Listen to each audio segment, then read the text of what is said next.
Welcome to the Turtle Club. We should get started. Yes. We have started. This is it. Yeah. We are boy. in the Turtle Club episode 2, people. My name is Eli, and I have watched The Master of Disguise 6 times. Oh boy. My name's Dave. I'm up to 8 watches now. My name is Michael. I'm up to 8 watches as well. And we have a guest.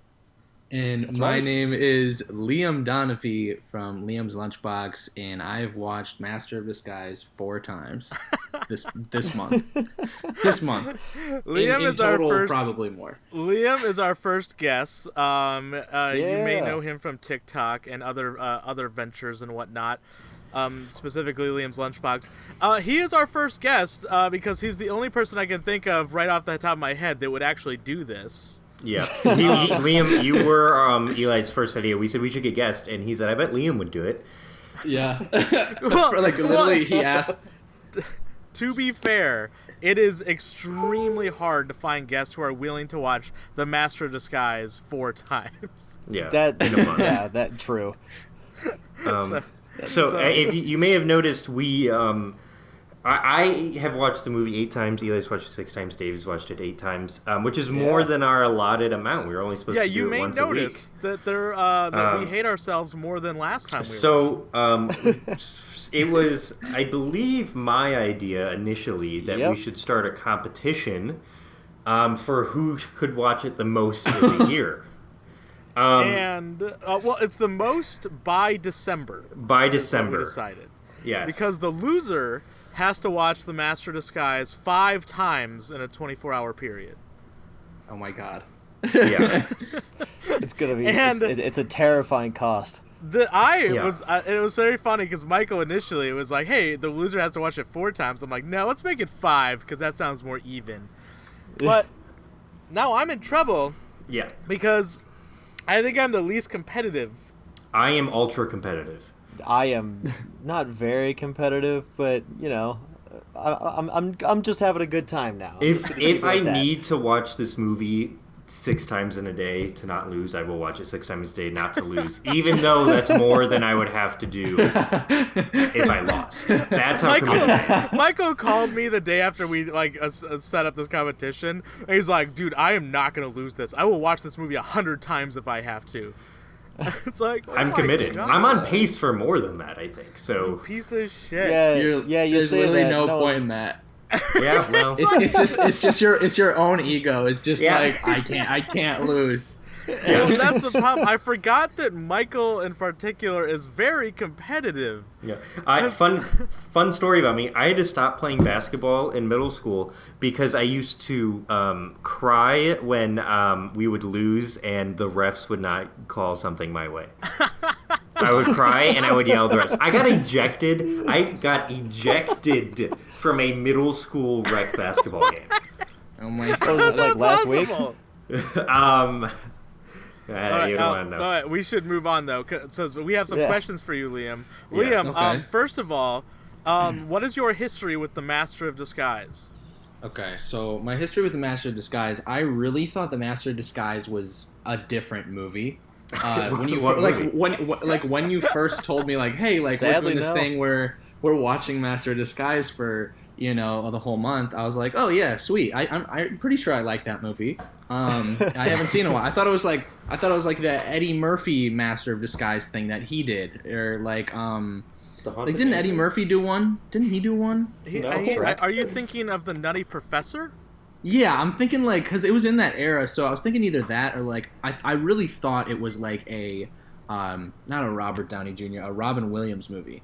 Like I really thought it was like I thought it was like Flubber. Flubber or something. This is And then far when I from look, that. I know. And then when I look up Master of Disguise, I'm like, okay. I start watching it, and then I'm halfway through the movie, and then I'm like, oh my god! Like because like I'm literally halfway through the movie, and then on Rotten Tomatoes it says 1%, and I'm like, I'm like, wait a second, these guys got me hooked for 3 more, and I'm like, It's a We 1%. got another one. Well, that's part of our strategy. I think why this is the perfect movie for it, because almost everybody kind of remembers the Master of Disguise, like a little bit. Yeah. They've got they're like, oh, I think I remember that one, and if they It's a do, they Mandela remember the effect. turtle scene specifically.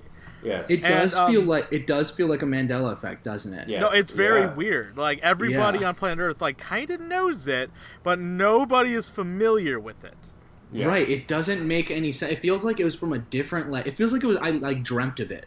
Yeah. You know? Yeah. Like it doesn't Yes. feel like I actually watched it. It felt like I really dreamt Well, this And movie. the way the pacing is, it almost feels like it has a dreamlike qualities at It times. is not. Yeah. It's not a real movie. It's No, not. it's very weird. So did you enjoy it? Yeah, honestly, honestly, dude, I remember thinking back to when I first saw this in probably 2002, and maybe that's why I feel like it's a dream, because it was so far ago.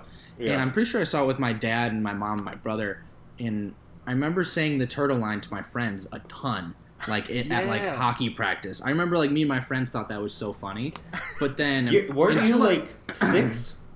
Yeah, I had to be 6 or something. Yeah. But I remember, I remember as I'm watching this, it all came back to me oh my gosh, this is the movie. This is the tiny small wiener and tiny nuts line. This is the turtle scene. This is I'm like, Did oh you my cry? gosh, this is all coming back.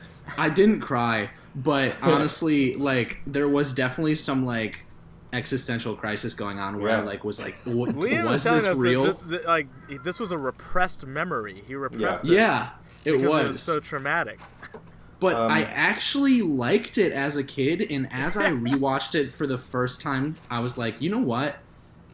Mad props to Dana Carvey for actually being able to commit to each character and actually pulling it off. Yeah. I know the characters were weird, but I can't do that. Sometimes racist. Sometimes racist. Oh yeah, Sometimes. we'll definitely get into that. That's another question I should ask. Liam, did you listen to episode 1 at all? Do you know? You can be honest. I didn't listen to episode 1 because I know you told me to, but I didn't want to because I didn't want it to interfere with my. No, that's good. That's actually good I for like you. that. Perception of it, You're going in. You're going in very clean here. That's very Yeah. good. Well, we were discussing in episode 1 that you were probably going to be our first guest that's in the same ballpark as we are right now. Yeah. Yeah. Terms of Four watches. times is very comparable to us. Next month, each of us, I don't know how much we'll have with this fucking contest. Next month, I'm hitting motherfucking 20. Yeah, Michael's Oh, at God. 20, and this guy, and we're just very lucky that our, I don't want to spoil anything, but next month's guest also happens to be someone who's competing. We'll say wow. that. It'll Yeah, be... we'll announce it at the end. yeah, of the at the end we'll talk Okay, about it. cool. Stick around. So the Okay. first 2 episodes, we got the 2 people who have know just as much as we do while recording about this movie, and then everything past that, we just can't expect people to watch this movie 20 times in a No, month. yeah. Yeah, that's true. Yeah, If so they want The level of dedication. Liam, you have said recently. Also, I just want to point out that people around me. I live in Columbus. There's a really bad winter storm coming in, and apparently people around me are losing power. Just so you know. So We lose Michael, we lose Michael. we lose. Yeah, the show must go on. Liam, you said earlier today that you have an announcement that you need to make. Yeah. That's right. Okay. So I do have some big news Okay. for the Turtle Club podcast, and Okay. it happened this morning. And a couple days ago, I tagged some people in my posts, actors from the thing, and I got a follow back from Jennifer Esposito. No. She followed me on Instagram. Yeah. Oh. Okay, Congrats. listen, Liam, you gotta get us the in. You got We it. have I openings. know. Jennifer How An funny. interview. We have openings later in the year for our guest. Yeah. We Okay. absolutely need Jennifer Esposito, and you know what? But- she doesn't. She only has to watch it 2 times, not 4. Yeah, that's what I'm saying, because she Right. already did all the takes. She knows all the lines to the movie already, so my does she need to God. watch it? That What was the post you tagged them in? How did they follow you? Like, what was the? It said, watching Master of Disguise for the 4th time this month. Can't wait to join the Turtle Club. And I tagged Dana Carvey, and it was the turtle scene, too. And then That's amazing. she followed That's me. amazing. Oh my god! I have said that Jennifer was is my favorite character in this movie up until she isn't. Well, yeah. Once the misogyny kicks in, What do you mean? I tweeted at Dana Carvey, but he did not respond to me. He must be busy doing other things. He didn't reply to your 8 followers. Yeah, well, I mean, when you make a private account no one knows about, you lose the opportunity to meet Dana Carvey, I guess. Yeah, the things you have to sacrifice. Right. But we're kind of into general discussion here. Real quick, let's get an update on everybody's psychological feelings on this. Maybe we even talked about what this even is. For those who have gotten this far and don't know, we are watching the Dana Carvey movie, The Master of Disguise, at least once a week this year. For the year. At least once a week. times. We can if we watch it 100 times in a week, that still only counts as 1 week of viewing. Yeah. So that's the big thing. Liam has watched these 4 times. So right now, on your last viewing, how is it feeling for you? Is the movie how's your viewing experience? I am honestly doing pretty well. I've hit that point where I've accepted that this movie is horrible, but then I've turned around completely and I'm going full steam ahead. Yeah, no, I'm in pretty much the exact opposite boat. This is pretty miserable. My 8th viewing, I came really close to turning it off. It was rough. I got up and walked around the room a little bit, actually, just to get away from it for a second, and it was pretty rough. I'm hoping I get on an upswing coming up, but I'm seriously doubting it. Yeah, I'm on viewing 6. I'm not even on 8 yet, and I actually just watched it today for the 6th time.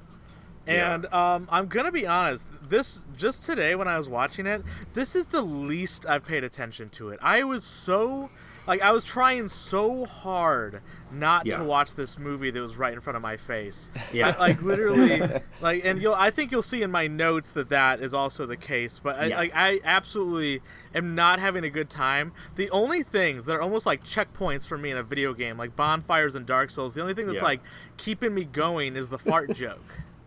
Yes. Yeah, the fart joke rocks.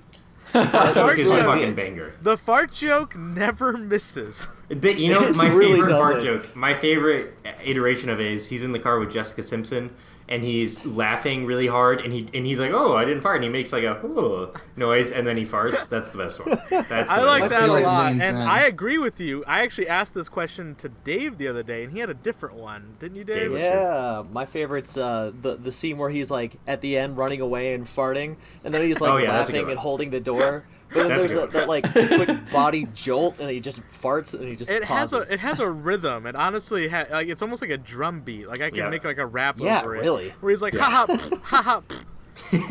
Genuinely, it has some rhythm to it. And you know what? I have to appreciate Liam. Data for that. Yeah, Liam, how are your thoughts? How does it feel to be done? You're the only one done. So I planned days in time to actually watch this. And I've actually watched it 4 and 1/8 times because I started it one day and I'm like, I can't do this, not today. So then I ended up watching it I watched it I think 2 days ago, and now that I'm done, it's honestly I hate ending things. I hate saying goodbye to things, so there's a little bit of sadness in it. But I'm also happy that I don't have to watch it 100 times. Feel free to watch along with the podcast. We want this to be an interactive viewer experience. And I could end up, I'll come back for the last episode. Right, yeah. We'll have a reading episode. Well, yeah, it's oh, by the way, just in the background, Liam's also watched it 120 times. Right. What if I end up beating you guys? Oh my god! If you end up beating us, we all have to watch it 5 times in a day. Fair. So Eli, do you want to get into your... I just want to get started on my notes here. Okay, so here, one me sec. Last time we spoke, I had only seen it once this year. Okay. And my notes are interesting for this movie because my notes go through a weird thing where my second viewing, I actually have the most notes out of all of my viewings so far. Yeah. And then third viewing, it goes way down. Like, I'm really not noticing things anymore. Fourth viewing has a little bit just because of like how we watched it, and I'll get in that in a second.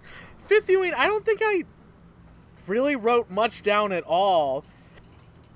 And my sixth viewing today had some very fucking unnecessary bullshit in it. So here, I'll go over this really quickly. So second viewing, I watched with my wife. She was nice enough to watch it with me. I kind of tricked her into it. I just kind of hit play on the movie, and she happened to be in the room, and then she goes, "Is this Master of Disguise?" And I'm like, "Yeah, it is." And she's like, I'm like, "Are you going to leave the room?" She's like, "Well, no, where am I going to go?" so basically, I held her hostage. Yeah. Not a whole lot of big things. I noticed a little bit of things. I don't know if you guys remember, but we were very confused by the caramel corn plot point. Yes. Yes, I figured that out.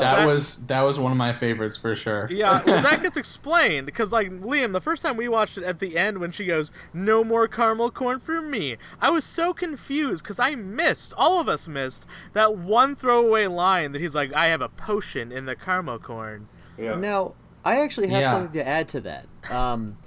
At the end of the movie, when she does make the big line delivery, you see everyone on like the stream at home just going, "Oh, yeah, yeah," which means he's divulged this caramel corn plan so many times.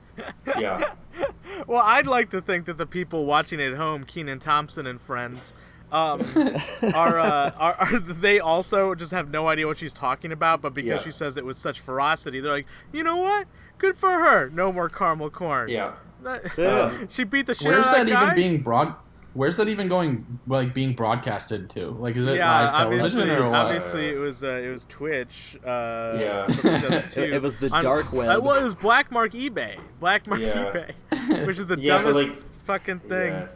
Yeah. A few things when Pistachio spills spaghetti all over those customers near the beginning, the spaghetti and sauce is like inside their glasses. Yeah. Weird things like that. There's a very cute thing that I noticed my second time through. There's a scene right when the mom is introduced. There's a plate full of sausages on the table, and I never noticed the cuteness eating the sausages off the table one by one in the background. Yeah. And then by the end of the scene, there's no more sausages, and I was like, "Oh, that's cute." I didn't laugh, but it was cute. Fun little detail. That was a big thing. So moving in, I think my favorite character is Jennifer's boyfriend, the shitty one. Oh my god. Because he has the absolute best line. Trent. He has the absolute best line deliveries. You are trying to horn in my action, aren't ya? Aren't ya? When he spills beer on him or whatever, he's like, "My tight blue sweater." Yes. He's in the bar and he knocks the water over. And you know what? Honestly, what an icon! Like, yeah, really. His tight blue sweater. That was honestly one of my favorite lines of the entire thing, for sure. There was certain lines, so every time I've seen this movie that I repeat, like I have to say it out loud with the movie, I feel like I'm being hypnotized, but that's one of them. Every single time I've watched this movie out loud, I say, "My tight blue sweater," at the exact same time as him. Same with, "You are trying to horn in on my action, aren't ya?" I'm a big fan of, and while it's not the boyfriend, I am a really big fan of, we should have gone to Burger King. The Texans leaving the restaurant. Yeah. Should have gone to Burger King. It's a man-sized meatball. Meatballs. Am I going too fast for you? Okay, at one point, me and Dave, we watched this together at one point this month, and I'll get into that. But we watched it with a couple of friends, Christy and Jimmy. And at one point, when that happens, and like Pistachio starts to go into like a weird like mind fuck state, Christian's like, "What the fuck is happening? Was that the code word? Is he a sleeper agent?" And like afterwards, Christian was like, I literally thought that was about to be the plot of this movie. That he was a sleeper agent, and then he's just like a master disguise, I guess, as well. Yeah, well, that doesn't really make much sense. Like, I can't really find any rhyme or reason to what makes him go into that weird trance. There's no, like... It happens at very random times. Well, I think he quotes... I think he mocks all the most quotable lines in the movie. That's why. Yeah. It's like, I'll have some man-sized meatballs. Which is it's just like, I'm so... Honestly, like, that guy also deserves a shout-out. That was excellent. A bunch of dumb things. Also, I think I have an age range for Pistachio. Oh, okay. Excuse me. He's 23. He's 23 years old. Yeah. What? We answered the question. Yeah, Liam, we were debating about this in the first episode, how old Pistachio is. He's 23 years old. At the time of filming, Dana Carvey was 48, I believe. Oh, yeah. You can't tell. Yeah, it looks great. There's a line where he's talking to his grandpa, and he's like, something about, where have you been for 23 years, or something like that. Yeah, and, like, absolutely, like, interesting. So, and then also, when we were watching it with Jimmy and Christy, so, like, when Pistachio starts talking to the kid who fell, like, near the beginning, Jimmy starts to go, like, wait, is he going to talk like that this whole movie?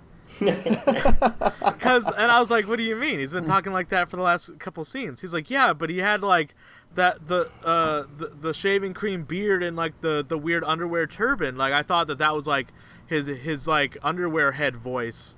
And I'm like, no, he talks like that the whole time. And he's like, oh, what the fuck?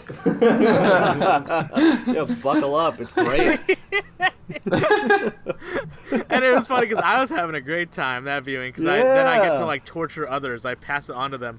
But right before that, the big special thing that I really want to highlight is that Dave and I watched this movie in a very unique way. Oh, boy. Dave and I experienced this movie in 3D.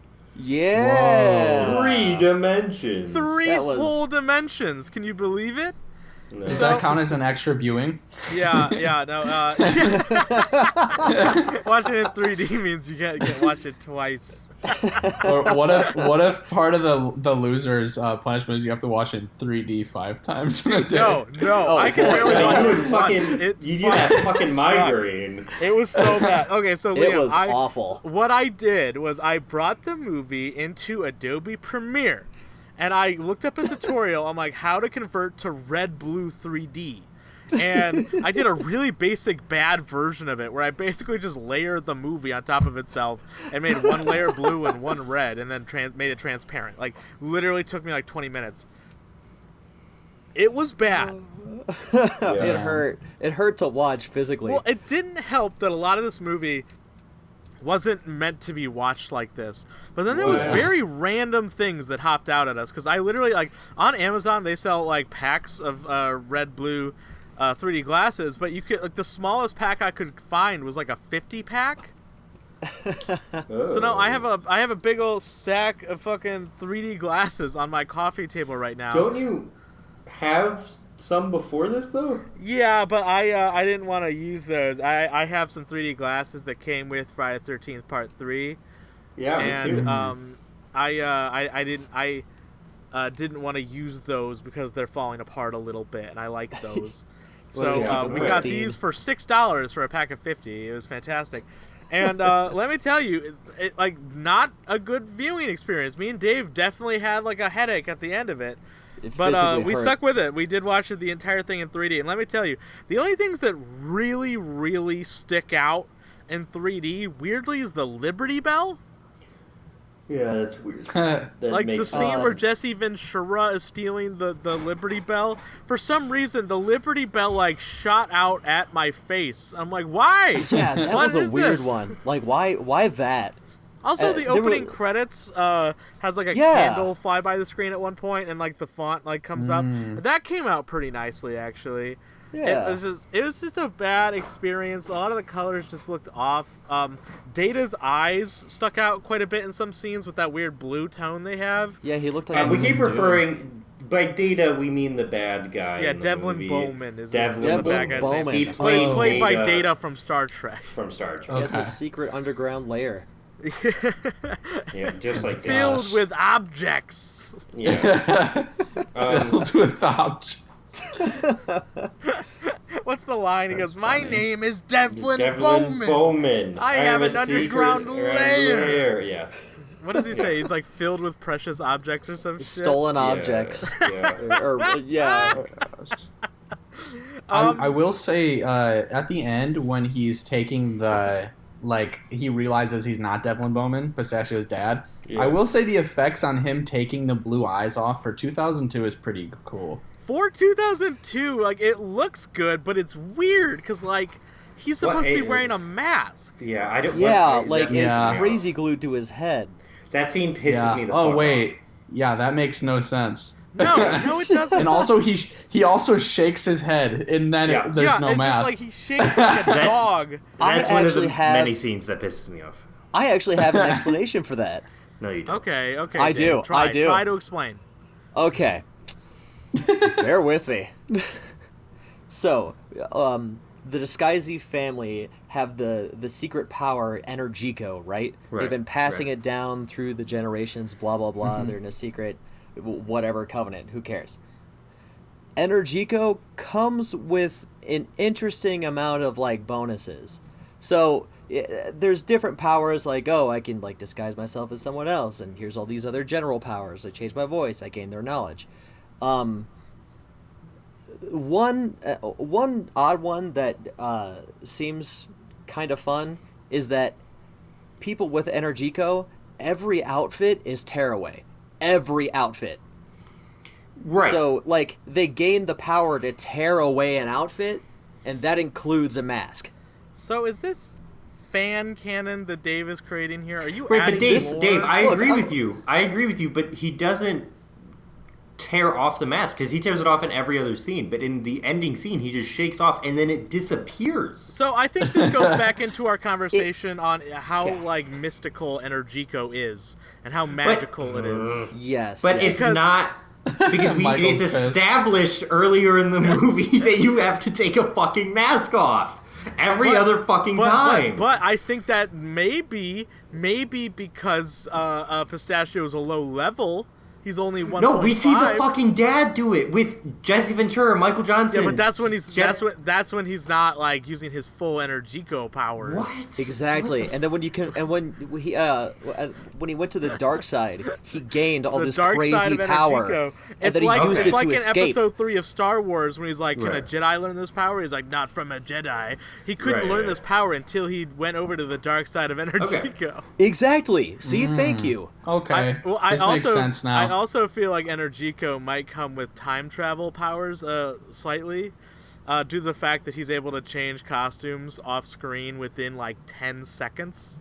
Yeah. I think that's just part of the Yeah. power. Once you Ugh. become the high-ranking master. Well, that's what I'm saying. I think that there's a slight bit of time manipulation that has to occur to make this movie make sense. I'm telling you guys, this movie has no plot holes. Oh, fuck you. All I'm saying is that thinking- everything makes sense using the power mean, of Energico. There is a way to explain it with the power of Energico. I do agree because when Yeah. you compared it to Star Wars, the Force, it really is kind of Okay, it's Yeah. comparable. let's you know? get It into one. makes sense. No, it isn't. One, no, it isn't. And two, the Force is Well- also dumb as hell too. Also, Are we also, really Michael, going to get into Michael, midichlorians? Michael. Michael, when you say no, it isn't, are you trying to contradict the actual lore of the movie itself when they say exactly like Star Wars? Well, he's saying the dark side is exactly like Star Wars. There's a light side and dark side, I but don't Energico itself. think it's oh up my to God. you to interpret It- what the great Dana Carvey meant when he scribed the Bible of the You know what Master of Dana Carvey Disguise. thought? You know what Dana Carvey thought when he saw this script? I'm going to This get is paid amazing. a fuck ton of money for this stupid ass script. That feels That's what he thought. sacrilegious. How dare you? Well, did Yeah, what he the write hell? it? Who wrote this? I No, think he it did was, with somebody else. I don't. So it wasn't his idea. It may have been. I think the whole 'Cause- thing was we need a vehicle to make Dana Carvey in a Yes. movie, just like Mike Myers is in Austin Powers. So the writers Yeah. of this movie are Dana Carvey, Harris Goldberg, who has worked on Deuce Bigelow, Male Gigolo, And nothing else that I really recognize at all. Peck. Oh no, he was the editor. So yeah, it was Dana Carvey and Deuce Bigalow, male gigolo guy. And so you're saying that this person scribes. He scribes beautiful Oscar-winning films. Yeah. So what I'm saying is they did not give a shit about this movie, and I will get into that when I get into my notes because it just sounds like you're a hater. Okay, Eli, please continue because I don't want to get too angry until it's my turn. No, you know what? I think I'm a little bit angry with you. You're talking shit about our Messiah. Yeah, what the hell? Disguising. Listen. Let's not get into it right now. I have a lot of points I need to get to with this specifically, and I don't want to overtake your turn. Okay, that's fine. One thing that I thought was pretty problematic was Zach and Cody blackface. Oh my gosh. I thought that was pretty fucked up that they made those children wear blackface, and that's well, I am no longer watching Riverdale. Let me just tell you. Yeah, but he's weird. God. Have you ever seen him without that hat? No. He even has it on in this movie. The mom offers to make corned beef ravioli for Pistachio. Yeah, that sounds gross as fuck. That sounds awful. Oh, wait a second.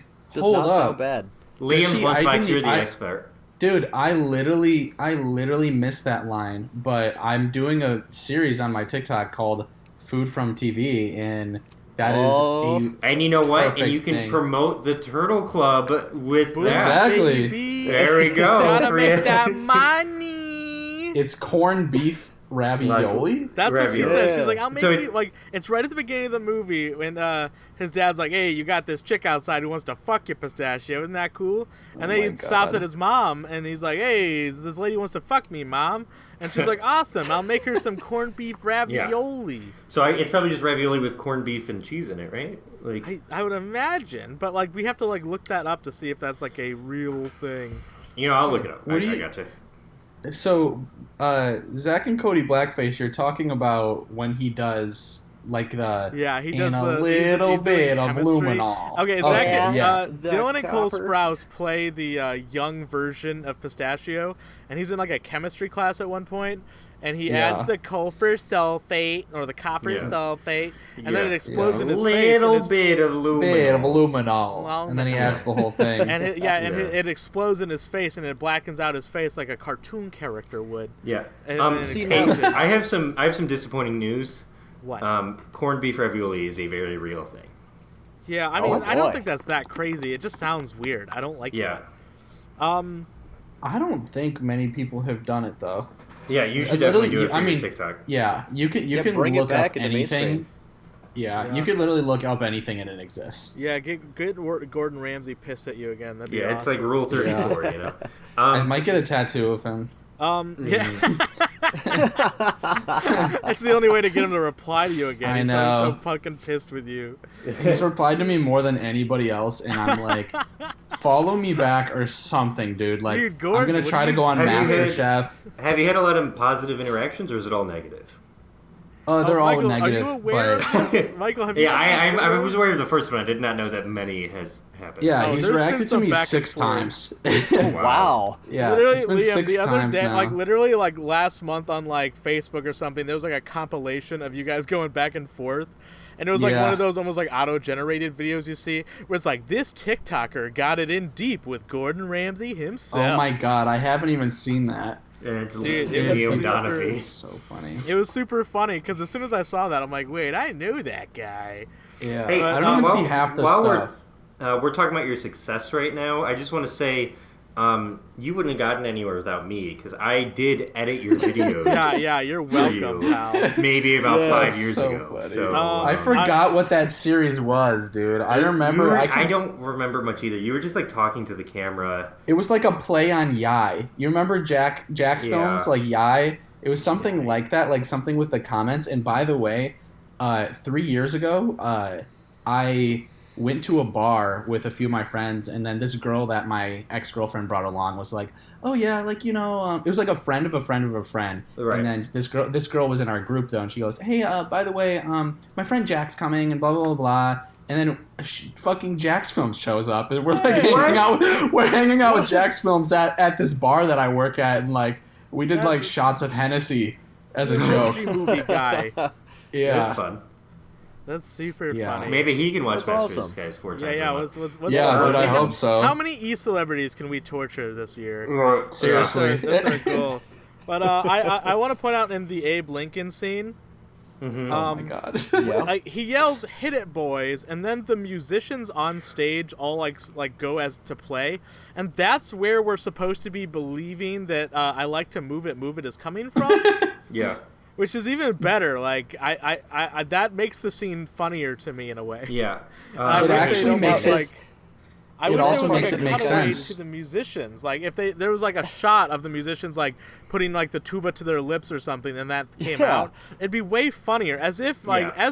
as of now, it's like okay, but It's a like missed that would have been a opportunity. funnier joke. Mm-hmm. So But now I have to I ask. agree is with that- the. Yeah. No, please. I was gonna say I agree with the no plot hole thing, especially with that because you just proved my point wrong. I was gonna say the Abe Lincoln scene makes no sense because there's no speakers back then. Like there's no like how are you gonna That's like not hit it why first? that movie does. But- That's not why that scene doesn't make sense. No, Mike. no, see, Liam look, has got a But point it makes here. sense. It That makes song sense came out 'cause if it's- 150 years later. It certainly We did. don't know That's that. Mambo number one, Okay. dude. All right. Yeah. Now is I kinda- actually have a possible explanation for that Oh, one shut too. up, Dave. Shut the fuck up. No, please. Look. Okay. Oh Okay. yeah, I love Just Dave's plot hole fillers. Just like the Force, we have Energico power specializations. So you know What? how Time like travel. some Jedi can like do mind Time control travel? or like, yeah, time travel. So We you're have Maybe. telling No, no, no. me- Whoa, whoa, time whoa, whoa, whoa! manipulation. Just hold on. Let me Okay. finish this point here. When you see Pistachio training and he's doing the snake charming scene, he plays jazz out of like the little fucking clarinet. Now, This quarter. is established. the power specialization that you push over, you go outside of your own power. You project the ability to play any song anytime onto somebody else. Okay, that song does not exist yet, though, and two, they Yeah, but you decided need time manipulation, to- it does. Hold on. Yeah. So in order to elect Lincoln, they decided to play "I Like to Move It," a genre of music that these people had no idea existed, and that would probably scare the shit out of them. That's your What's explanation. the What are problem? you talking about? It's a What's the banger, problem? dude. Why wouldn't they be into it? Alright. It is Mambo Alright, never number mind. one.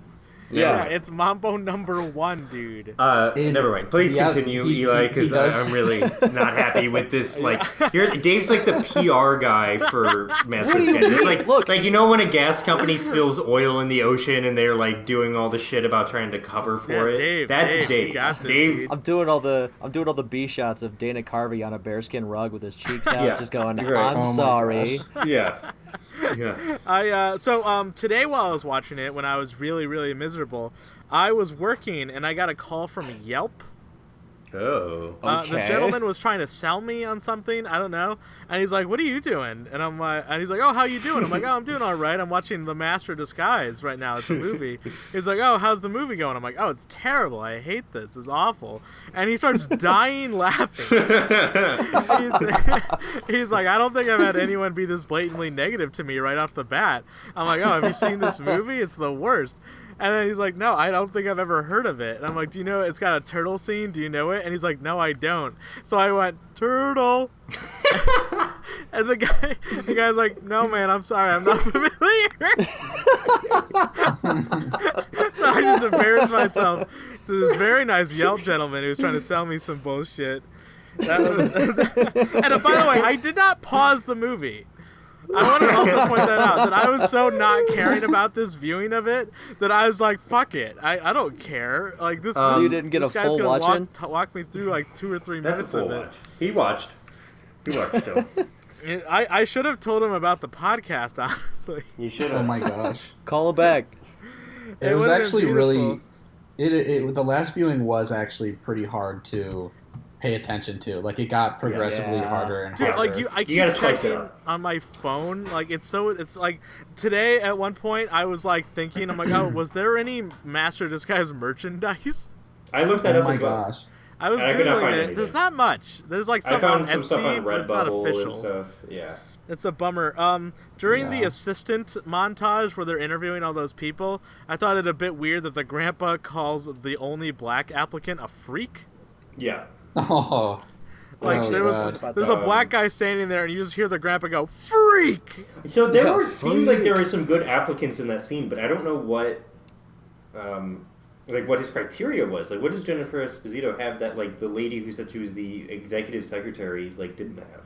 Yeah, but he says like, "I like this one. That kitty has claws," because she wanted to be paid for the job. Right. Yeah. like, was this the first applicant to be like, "Hey, can you pay me?" And then he's like, "You know what? This is the one." Yeah. This one's not free like the rest of those people.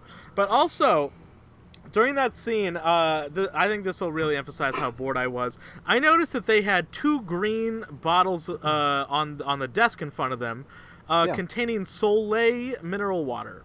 Yep. I thought that was very interesting because I'd never heard of that brand of Soleil. Yeah. And I did a little bit of a deep dive, actually. Soleil water is an Italian mineral water founded in 1906. It was actually the winner of the 2016 Gold Award in the Fine Water Society Taste Awards. Wow. And I thought that was really interesting because Soleil water also has 3 bottle types. There's actually 3 different forms of bottles that they have. They have the Art, which is a contemporary clear design for a fine dining experience. They have the Deco, which is an elegant fluted glass that works great in any dining experience. Are we sponsored? Are we sponsored? There's the L'Italiana, the authentic Italian green glass with stylish labels by a young Milanese design house to emphasize their Italian heritage, which happens to be the bottle that shows up in this particular scene. Yeah, use code Turtle Club to get 30% off your next order. Soleil sponsor us, please. And it's so interesting because it is worth noting that unlike many water brands, each Soleil bottle presentation is available in both still and lightly sparkling, thus creating a visual harmony in the room. How long is this? Also, I looked it up on Amazon. Did you write this down as a note? I looked this up on Amazon, and a 12-pack on Amazon is $96. What? Whoa! What is this water called again? Soleil. It's called Soleil. S-O-L-E. You gotta get it for your corned beef ravioli. Soleil water. I think Liam actually has a better chance of getting it, because when I looked it up, everywhere that sells it like locally is West Coast. Yeah. Oh, wow. So, Liam, you're the only one here that actually has a pretty good chance Liam, of getting if you find some, can you ship stuff over here? Yeah. If it doesn't cost $96. Honestly, yeah. I would actually do it for the video. I think it'd be super funny. Yeah. They're all clear bottles. The green bottle actually looks the coolest. That's I like the green bottle. Okay, can we move on from talking about Soleil water? I hate to be a party pooper.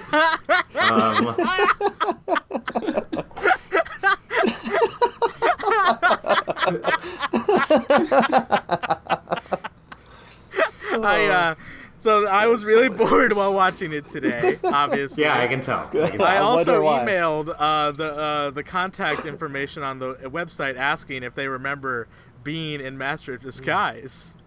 Any luck? No, they didn't reply yet, but I'll let you know. I also called the number on there and left a voicemail for a guy named Eric. And I asked, hey, I told him I'm making a documentary about product placement, and I'd like to know if anyone has any information on the Master of Disguise. Great. Just like the disguisey fashion. And again, I did not pause the movie for any of this. I want to really... I feel like that adds to the viewing experience. So it honestly does, yeah. Again, I had to make this very interesting to myself. So then then after all that was done, I was at the scene where... Jennifer was very impressed with Pistachio and leans in and kisses him, and then he apologizes for being too forward, which I actually thought was a tiny little, kind of a funny little thing. I also have some Dave level of head canon here. Ooh. About Cherry Pie Man. Okay. Oh yeah, that was a fun scene. So Liam, one thing we discussed in the first episode, when you become a character in this movie, you gain all their knowledge. So we said when he became the Cherry Pie Man, what horrors did he learn? So Cherry Pie. Well, so this isn't about that. There's a specific line where he's running past some henchmen, and a guy goes, "It's Cherry Pie Man," as if Yeah. he's familiar. Right. Cherry Pie as Man. well. Okay, yeah. So in my Good point. head, I'd like to imagine that this particular evil layer has been tormented by an SCP or cryptid, if you will, Cherry Pie Man. Yeah. Because if Also, I saw a guy that looked like that, my first reaction wouldn't be, it's Cherry Pie Man. I'd be like, oh my god, Right. what the fuck is that thing? Right. So this guy says it as if he's met Cherry Pie Man many times before. So Okay. I also think that's interesting that there happens to be a cherry pie monster that's torturing this We should particular... develop a video game that takes place inside Bowman's lair. Well, it's Oh even gosh. funnier because, Cherry like, Pie Man when chases Bowman you. is yelling at his henchmen afterwards, he's like, has it occurred to you that this cherry pie thing could be Fabrizio's son? As if the henchmen didn't realize? Yeah. They're like, they all thought, like, no, dude, it was the real Cherry Pie Man. Right. Yeah. I'm, Also, the plot hole, another plot hole. You guys like filled me with, like, you guys made this movie make so much sense to me with this we Energico didn't. thing. Yeah, you're welcome. Because like, I also thought, how is he shooting all these cherries out of his mouth? But I realized he's filled with cherry pie because he has become the inside of a cherry pie, which means he Yeah. is the cherry the pie. pie. Cherry Pie Man. I know? So it makes sense. I guarantee we have put more thought into this movie than they did while writing it so far. Well, I'm starting to think that you're just a hater. A few small things here. The song that plays when he's the cow shit costume. Yeah, he's the master of disguise. Yeah, And you may never recognize. thank you. Best Yeah. song. Yeah, no, we did. That's all Sounds the like a lyrics we Beach need. Boys song. That song is not on the soundtrack. Nope, pisses me off. I was really what the upset. That's hell? the best song in the movie, and Yeah, I looked I it would up on listen the to that soundtrack. recreationally. No, seriously, I wanted to add it to a playlist. I actually wanted to add it to a playlist. I've Yeah. been singing that to myself for the last month, and it's Me too. fucking pissing me off that the only version of it that exists is the audio from this movie. This is lost media, Yeah. Whoa. and I'm so upset because it's like, he's the master of disguise. And you'll never recognize. It's so That's funny. good. But It's I so don't good. understand the cow pie scene. The cow Yeah, pie okay. scene. That- They step on him. He gets Yeah. up, and then they immediately see him. It makes it like Well, no why sense. does he No, it- stand? Why does he stand up? I have no fucking Those idea why guys, he's I look like rewatch this movie. Those guys are like 5 feet away from him when he stands up. Yeah. Not even. Like it is. Oh my god, I'm so angry. So They are. Why are there cows in the woods? I've Why? Dave, don't okay. do fucking. Okay, go. Dave. okay. Dave, go. Dave, go. Do it. I'll include this in my section. Oh my Okay, god, we'll Dave's get actually there, gonna we'll be get a there. rambling lunatic. Yeah. Oh my god. I have so much back lore. I definitely want Michael to go last. I want to go third now. Okay. That's fine. That's fine. So, just a few things. The scene, who, why, where, how, where they sing. Yeah. Who? Is- Why? Where? How? It's very weird. It's very Yeah. odd. That's Comes out of very nowhere. weird. Like, scenes like that don't make sense in a movie that's already incredibly short. Why are they adding scenes just to lengthen it? Like, what is this? Yeah. And again, Jennifer is my absolute favorite person in this movie, up until a point. Because for the first like half of the movie, she is like the straight man. She's the only one around here who's like, what is a master of disguise? Like, what the fuck is happening? One of my favorite lines in this movie is after the Turtle Club scene. She's like talking to him, and she's like, I don't even know what to say Yeah. about everything that just happened. That was absolutely insane. Like, and she just seems like so baffled. She's like, this is awful. This is terrible. And then there's a moment. The moment that she decides that she's gonna fuck that little Italian man. Yeah. That's the moment that I'm like, I have turned around on Jennifer. Yeah. Tapped Jennifer, out. you were my one life. You were my life wrapped in a sea of Italian bullshit, Yeah. like bad fake Italian bullshit. And then she like bought into it, and it made me really bummed out for her. I was like, you know what? You can do so much better. I'm starting to think that Jennifer just has bad taste in men. Yeah. This is not a happy story. This is a story of abuse. Also, okay, I'm gonna wrap my notes in a second here so we can move on I to got plot Dave's for that fucking too, by the conspiracy way. bullshit. But did you guys? Okay, last episode we talked about the alternate ending. Yes. Yes. Liam. I did not know there was an alternate. Yeah. ending. Yeah. Oh boy. Oh boy. I want to describe this. I had already seen this, actually. Maybe Michael and Dave want to describe it to Liam a little bit. Dave, you can take it. Yeah, please. So, at the end of the movie, it's Devlin Bowman and Pistachio kind of like in this big fight. But Pistachio is disguised as Captain America. What? Captain America! Before Captain America was really super popular, if I'm not mistaken. This is 2002. This is like back in the day, back when he was like still kind of just obscure among nerds. Yeah. But Oh my God. it's like he disguises and he throws his Captain shield America. at him. Yeah, and then there's like a group of kids that run up and they're like, I guess Captain America's pretty cool or whatever.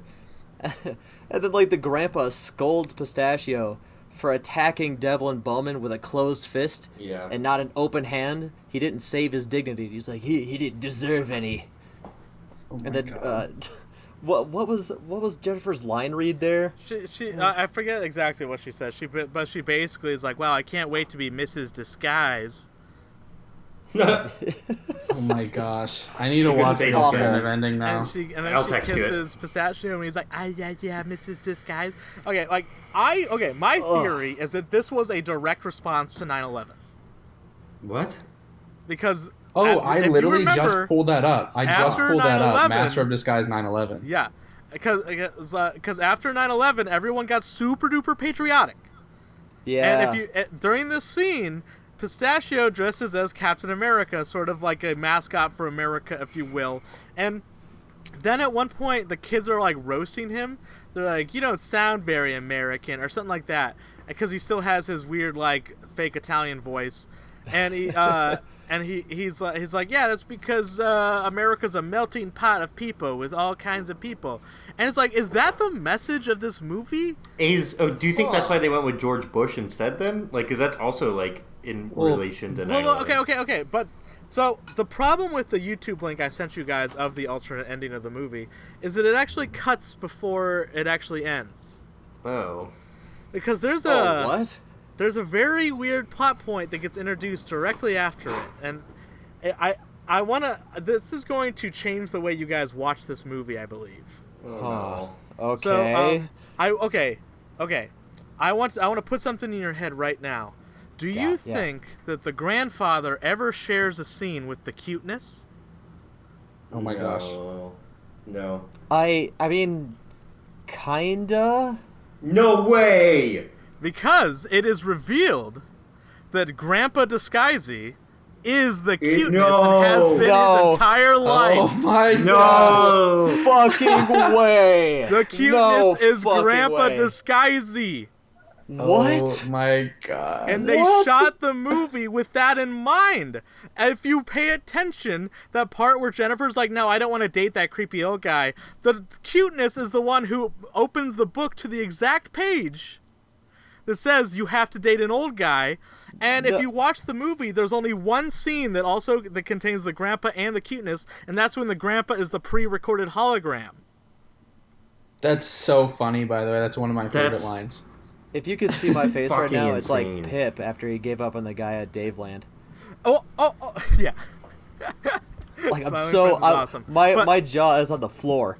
Yeah. That means the cuteness is... It's not done. It's not done. What? This is not even the craziest thing. I mean, it may be the craziest thing, but it gets way weirder. So, at the end, they show the wedding between Pistachio and Jennifer, which we kind of get a glimpse of in the credits. Like, again, this movie initially had a way longer ending instead of this very weird rushed one that they have. Because also, the Captain America thing takes place 2 seconds after Devlin Bowman runs out of the room farting. And he saves his dad. That weird, like, cool power walk they do. They exit the building, and then they attack Bowman. Like, literally, like, no breaks. So, at the end of the wedding, the little Barney is looking all sad at the wedding, and they're like, Barney, why are you so sad? And he goes, I miss the cuteness. No. And then Pistachio looks at the grandpa and goes, he was our beloved family dog, you know. And the grandpa's like, no, what are you talking about? And they're like, come on, we all kind of miss the cuteness. And then he looks around and goes, okay, but no more dog food. And if you remember, that's the last line in the credits. That's the after credits thing, is the cuteness saying, "No more dog food," with the grandpa's voice. Because at the end of the movie, the grandpa goes back to being the family dog. Oh my What the God. fuck? In this That's why he was eating the sausages off the plate. And the cherry pie. Gosh. Oh my god. Okay, I'm gonna Dude, be honest. this movie makes too much sense. No. What the I have an hell? opposite reaction. That just made me really angry. I really don't like that. You're just mad it all loops back around. It is That's rough. incredible. That is the alternate What? ending to this movie, and honestly, I think it's a better ending.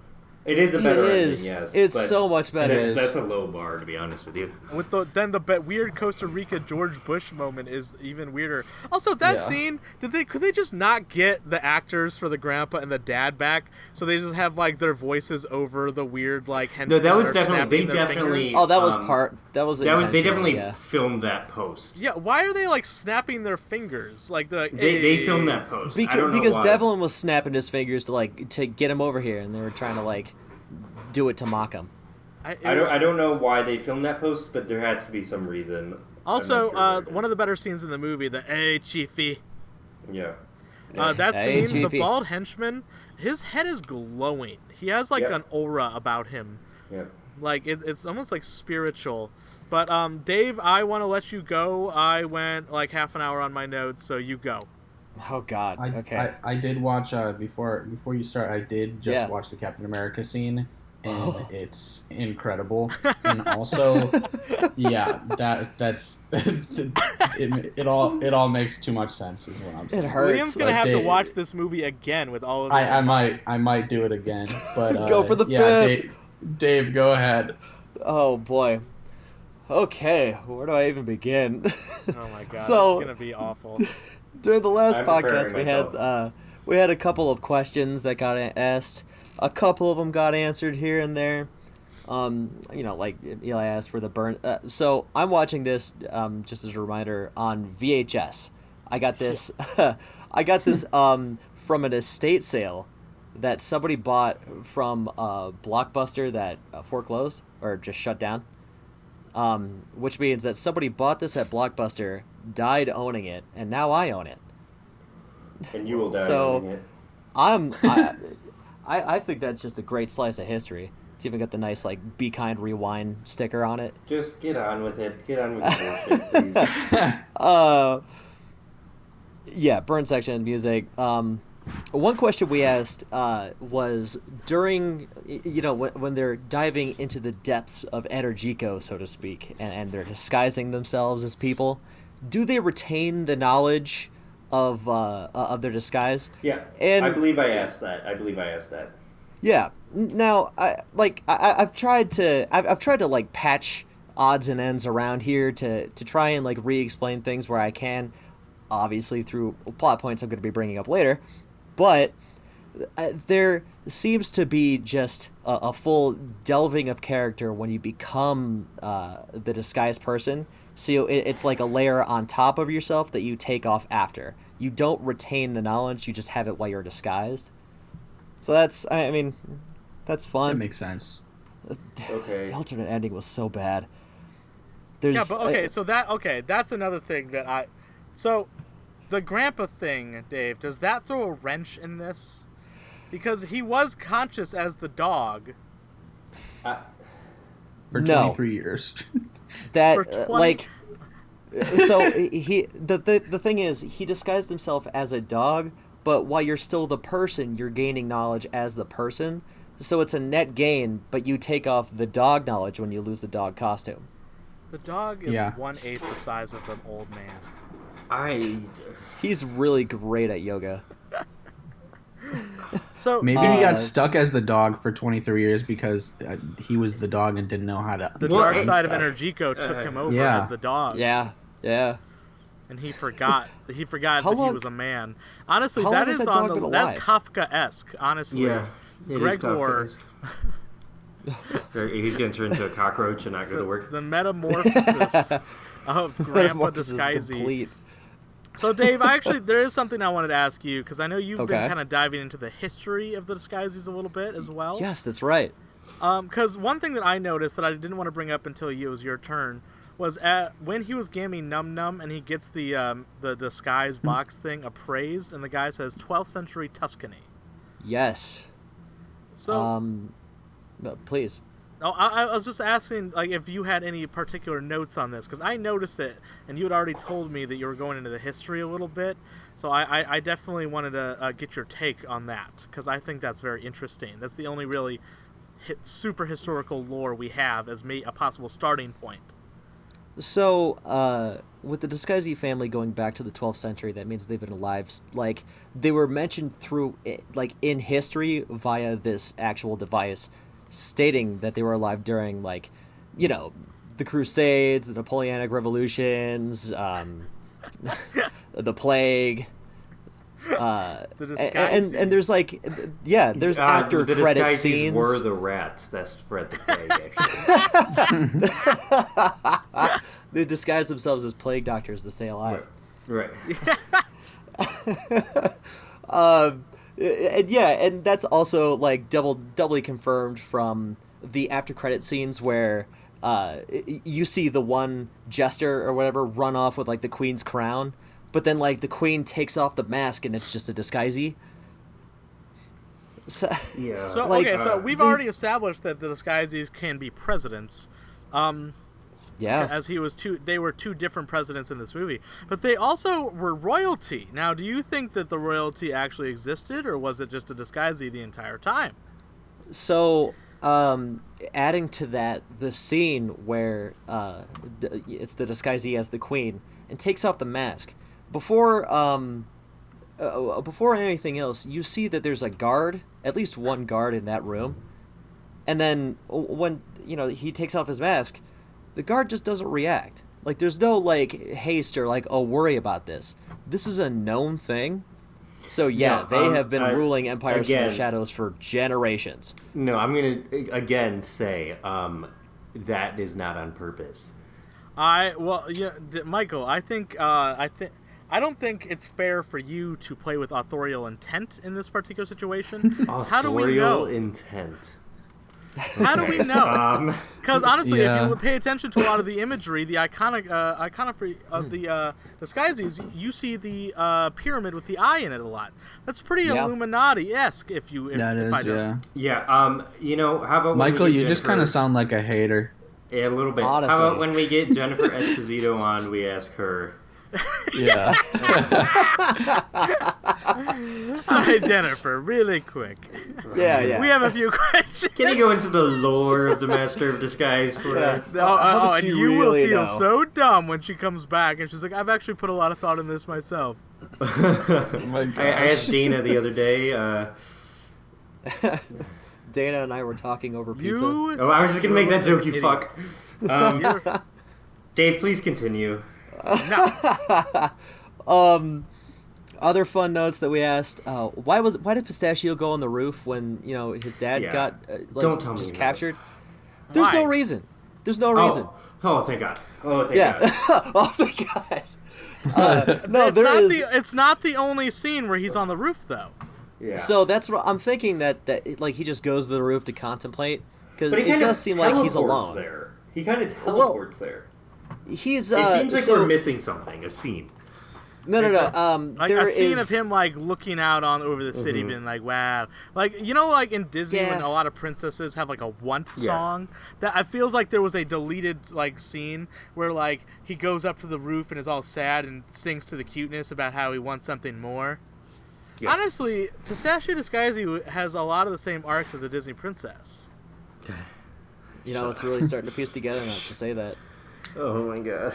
He expected place, and he doesn't know his destiny. This podcast has made me more angry than the movie. We have to cope somehow. Yeah, look, just bite the bullet, honestly. Why would you take away Dave's coping mechanisms for this trauma? Okay, please continue with your bullshit, Dave. So there's no reason he goes on the roof, right? Whatever. Okay. This movie also does not pass the Bechdel test. What? I know. What test? So Do you know what the Bechdel test is? No, the Bechdel test. Please. The Bechdel test is an idea that a movie If two women do not have a conversation in the movie that is not about another man or about a man, then it doesn't pass the Bechdel test. So in order to pass, two women need to discuss something that is not about a man. And in this movie, I don't even think two women talk to each other. No. And we actually talked about this. Is there more than two women in the movie? The mom. There's Mom, there's Jennifer, and there's Love Cake. Actually, there's a couple. Okay, so there's a couple three. women also in the background too. Like during the stream, you see the one like I think. And also, are you talking about my husband? Oh yeah. Okay, yeah. And then there's people in the restaurant, but they're talking about their like spouse, whatever. The only scene with it's a stretch, but a woman in it is Gammy Num Nums. So during the first half of that scene, she slams the suitcase on the table, like the nest in a box. The conversation between her and or her, him, them, whatever, and Jennifer is the only part that two women, stretching the term, are chatting. Halfway through that scene, it switches to Devlin Bowman, and she starts hitting on him. Yeah, there's no way you can reasonably tell me that movie passes the Bechdel test because of that scene. It definitely I don't does think not. it does. It absolutely does not. Because we were discussing that maybe Love Cake and Jennifer, I wish I could remember the Love Cake's real name, are in the same scene. It's in that bar scene, but they actually don't talk to each other. Right. Yeah. Well, so that's what I mean. I don't think they talk to each other at all in this movie. Like two women. And then it follows directly into talking about a man. Sophia. Her name is Sophia. Sophia, thank you. I would not have remembered that. And the famous tight blue sweater scene. Also, why does he show him his credit cards? I think that was just like I can just like a power move. I'm mocking you by robbing you real quick and then putting it back. Honestly, Trent deserves better. His tight blue Deserves sweater. more tight blue That sweater. was such a fucking funny line. Yeah, Dave, continue. I didn't actually notice that line until the fourth viewing of it, and I'm so happy I noticed. It's a great read. Yeah. It's so fun. A tight blue Like sweater. you have to watch this movie 4 times to get it. It really turns around on that. That's how we fourth recommend it to people. It's a real fun club. Yeah. Dave, continue with your lunacy. Yeah, with my lunacy. So we talked about the caramel corn scene. That was a big one that I wanted to bring up. And again, I wanted to reiterate the point. How many times did Devlin divulge his plan about the caramel corn? Because, again, when the mom gives the big delivery, it's like, no more caramel corn for me. And then everyone on stream is just like, yeah, good for you. Well, like I said, I don't think they know. I think they're just like trying to match her energy a little bit. They're like, you know what? Whatever this is about, good queen. for her. I would just be confused as all hell. I mean, I'm sure they were like a bit confused, but again, she said it with such confidence. They're like, you know what? Yeah, no more caramel corn for her. She killed that guy in the flower. It just also makes no sense. Is there any way to bridge this whole of just like it not making any sense of like that scene to me makes zero sense just because like the hands coming out of the thing and then the fire coming like I'm like what is the point of that? Like I was gonna mention this in my notes, but I just need to get to it now. That scene makes me angry because she is in there cooking dinner for like 7 days straight. Yeah, but it's because of the potion. It's the potion, yeah. What? She doesn't sleep?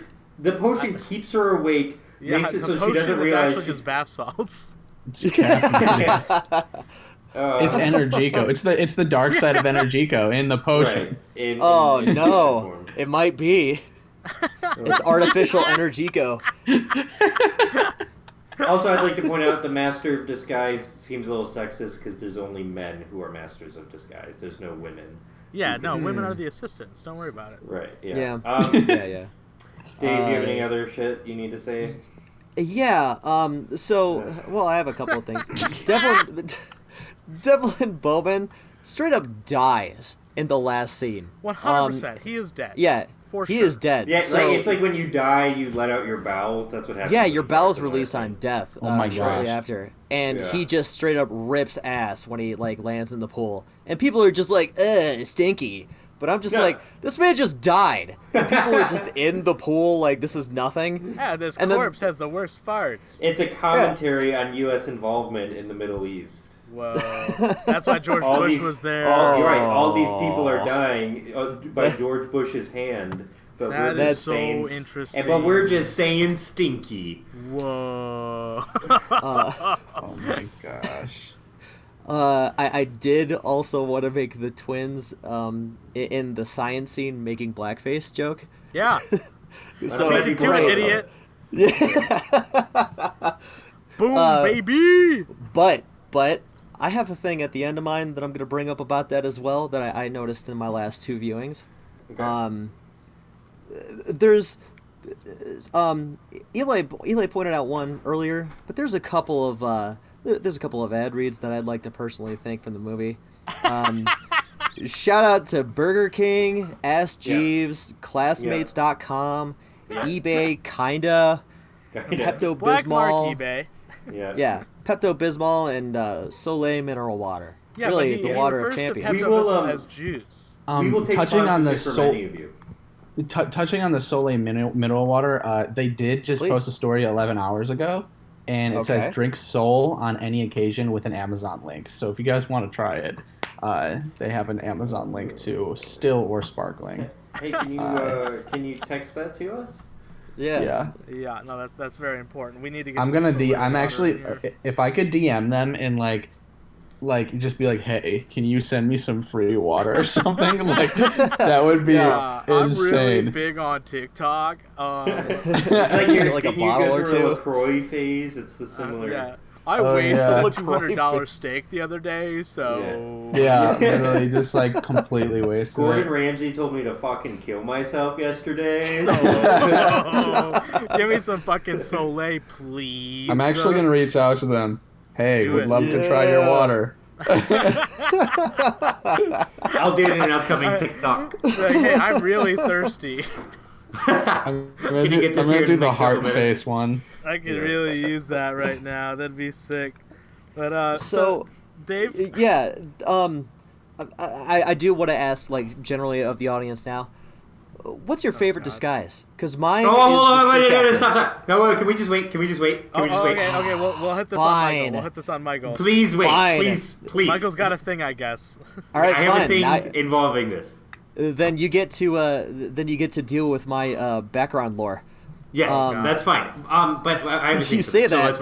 Let's wait. I wanted to bring up also again the extended mastery of energy go powers. So,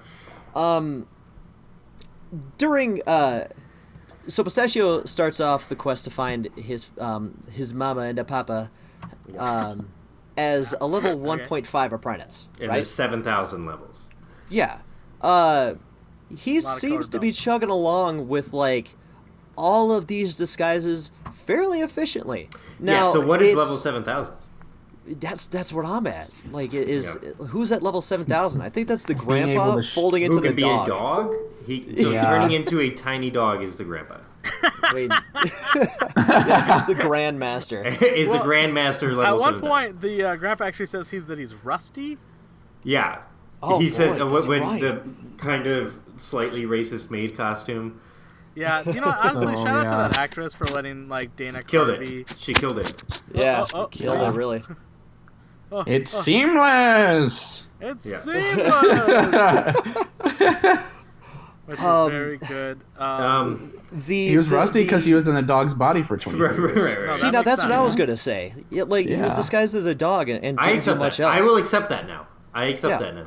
Yeah. See, look, you're starting to turn. It is canon. I'm not starting to turn, but I am willing to accept reasonable things. That's reasonable? That's reasonable. It's more fucking reasonable. It's more fucking reasonable than time travel. I like to move it. Hey, that is reasonable. Oh my god. You don't time travel, you we time already distort. discussed time manipulation even before Dave brought up I like to move Just shut the fuck up. So, there's... oh boy, I'm gonna leave that for Michael's section.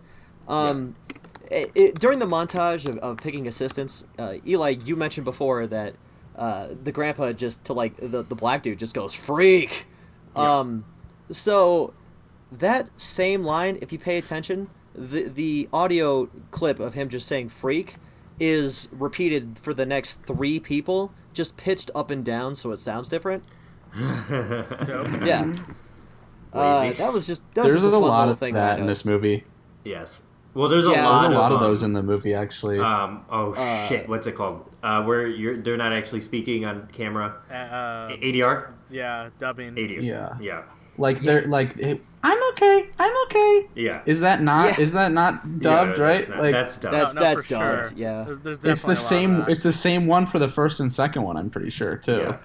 So I do have one major gripe that I have to point out. Thank God. One teeny tiny negative drawback. This movie's perfect other than this. Why are there ninjas? Yeah. Okay. Like how? So do you just go to like a service and then get ninjas in bulk, or is it like a mercenary guild or something? Well, it's an app actually. It's really interesting. You sign up and they send you ninjas, dude. It's sick. Yeah. It's dumb mail. It's called Ninja Please. It's dumb as fuck. It's like Netflix. It's really dumb. I'm not a fan of the ninjas. Well, I don't know how accurate the trivia is.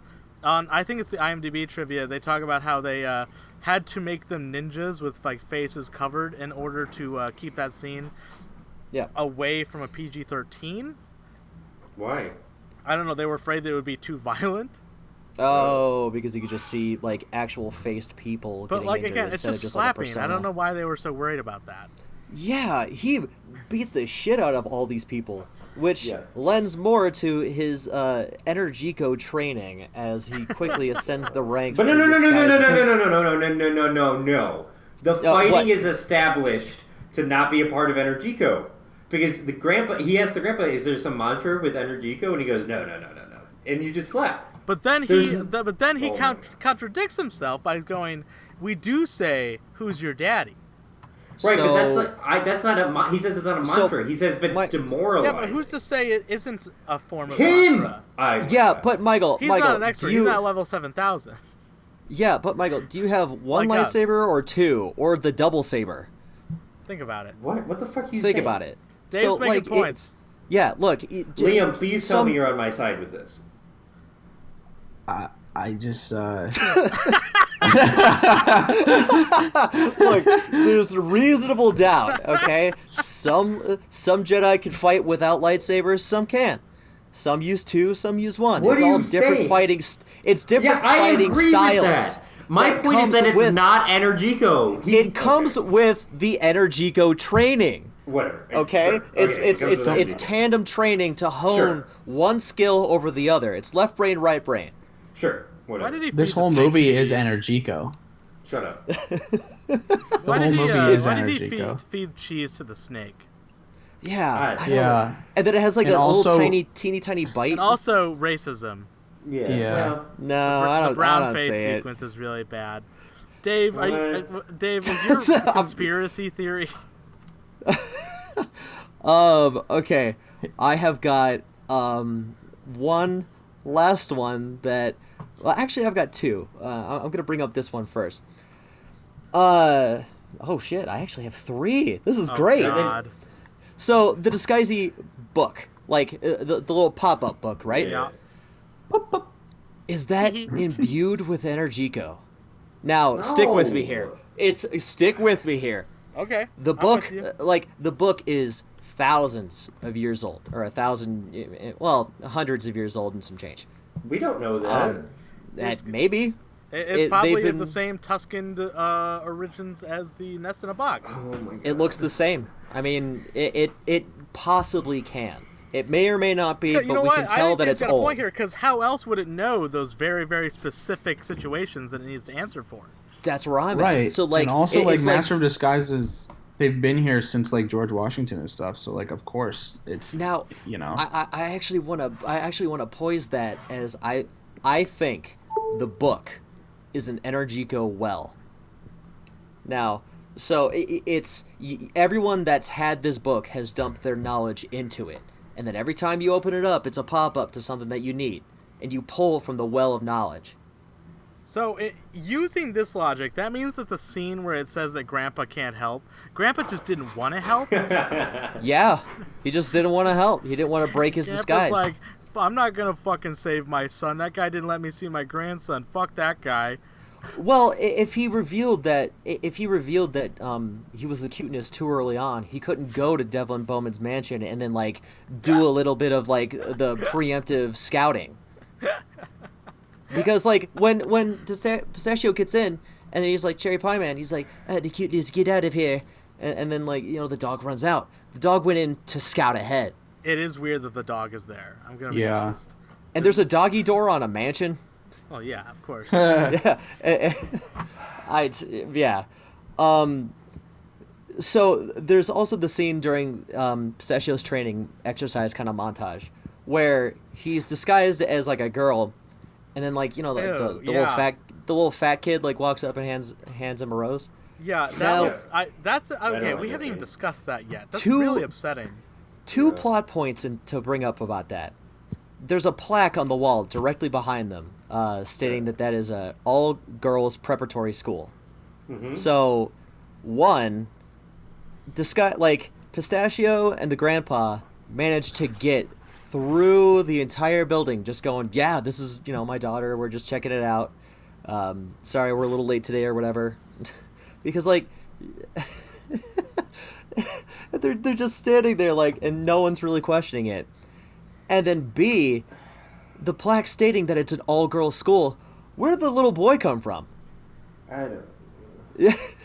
Like, it's just they break their own immersion in the show. The fucking dark side of Energico fucking. Michael, it breaks immersion. What are you talking about? I mean that is a good point, Michael. Honestly. Thank you. Michael, what are you talking about? You're saying nonsense. Not like Dave. Yeah. Yeah. Dave's saying the real shit. Yeah, I've got the deep lore. Michael, what are you saying? The dark. Why would that kid have Energico? That's not a disguise. Or is he? Oh my God. Okay. Think about it. I'd like to bring up this last point, which I didn't. I discovered it recently, and I want to just add this as like my footnote here because I feel like it adds an extreme level of like back lore that is just mad. So, in Star Wars, Luke is the chosen one, right? Yes. Balance of the Force, whatever. His son is imbued with powers and essentially comes to like rise up and save the whole. You're Anakin. Anakin's the chosen Anakin, Darth Vader. Yeah, sorry. His son is Luke. Yeah. Right. It's been a while. There is an interesting couple of lines here that I picked up on my last watch. So, and I just want to go through it. So, the Papa and Pistachio are walking through the restaurant, and they're having like their little conversation after he spilled the spaghetti on everyone. Yeah, quoting Madonna. Yeah. The lines that got read were, there are many voices in my head. I don't know who I am sometimes. Right. And the Papa goes, nonsense, Pistachio. You're nonsense. You're Pistachio. And the big one that comes from that is, that's one of the voices, but that's not the loudest. Right. So, I want to go back all the way to the beginning of the movie. Okay. I think Pistachio absorbed his twin. What do you mean his twin? He doesn't have a twin. That's why they got Zach and Cody. I think what are you talking about? Twins? Zach and Cody. We saw in the credits that there's two of them. So the disguisey kind of mindset is that you've got this flow of Energico, like midichlorians, coming through you all the time. So you've got this idea that like, oh, I want to disguise, I want to be something else. Okay, but what is the brother that got is the twin that got absorbed? Were they originally supposed to be the dominant one? What are you talking about? The twin that got absorbed? Wait, just stay with me, okay? So Pistachio saying that's one of the voices, but that's not the loudest. Pistachio has been in disguise since birth. What? Dave. He has had this mad. You've had your turn. Yeah, Pistachio's been disguised since birth. He's had this well of power. This idea. Shut up. Where are you getting this idea that he has a twin? Look, I like I said, I just discovered this. This is a little rough. You didn't discover anything. Yeah, look, I uncovered Aztec gold. Let me deal with this, okay? No, you didn't. What twin? Dave, I think this is very interesting. I think you should come back with some more research next episode. What? Yeah, twin? I'm gonna be. We don't know yet. That's my job. All right, let's just stop there. Let's move on to Liam. Liam, can you just talk about your 4 viewings, please? Yeah, I definitely need to rewatch this because I'm curious about this twin theory now. No, you're not. But yeah, thank you. Yeah, right. I thought it got funnier and funnier like every single time I watched it. To be honest, like it honestly kept getting better and better. But as I was getting better and better, I was like paying attention less and less. It was like harder to focus, but it was funnier for some reason. Honestly, guys, I just hope you guys could really change the rating on Rotten Tomatoes somehow with this podcast. Yeah, make it go down. Like make it go up. Like no, it's a 1%. I need it to be 0. I need it to be 0. It's a 1%. And I'm thinking I wouldn't rate it a 1%, so I was wondering what you guys would rate on Rotten Tomatoes. I mean, sure. I rate it every week on Letterboxd. Let me go through my ratings here. Let me pull them up for you. I did notice all 5. At one point your rating went up to like 2 stars or something. Yeah, I was drunk when I watched it. So let's go. First viewing, 1 star. Second viewing, 1.5 star. Third viewing, 1. Fourth 1. Fifth 1. Sixth half. Seventh half. Eighth half. So it's just getting worse and worse. Yeah. Oh boy. That's funny as fuck. I don't know. I definitely wouldn't give it a 1%, and maybe it's because I've watched it 4 times to the point where I like it now. Yeah, but Rotten Tomatoes is if you would recommend it or not. Would you recommend someone The Master of Disguise? Yeah, I recommend Yes. Liam. Yes. Yeah. Yeah, and after Eli recommended it to me, I would recommend it to someone. It's a pretty recommendable movie. No, it isn't. No, it isn't. I feel like I'm getting is. I feel like I'm the crazy one when I'm the only rational one in here. We're gaslighting Michael. Yeah. Oh my god. That's so funny. Like, Michael, I don't know how you're not seeing this background lore. Like, it's so deep. I'm digging down and I'm hitting layer after layer. You know, I think you think it is. I think you think it's not.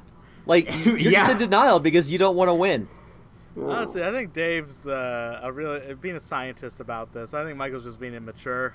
Honestly. Liam, keep going. So going back to the alternate ending in George Bush, you guys talking about like 9/11 and stuff. I don't know if you guys already discussed this or knew about it, but like the scene at the Turtle Club was filmed on 9/11. Yeah, Liam, we discussed this. It's actually a myth. Okay.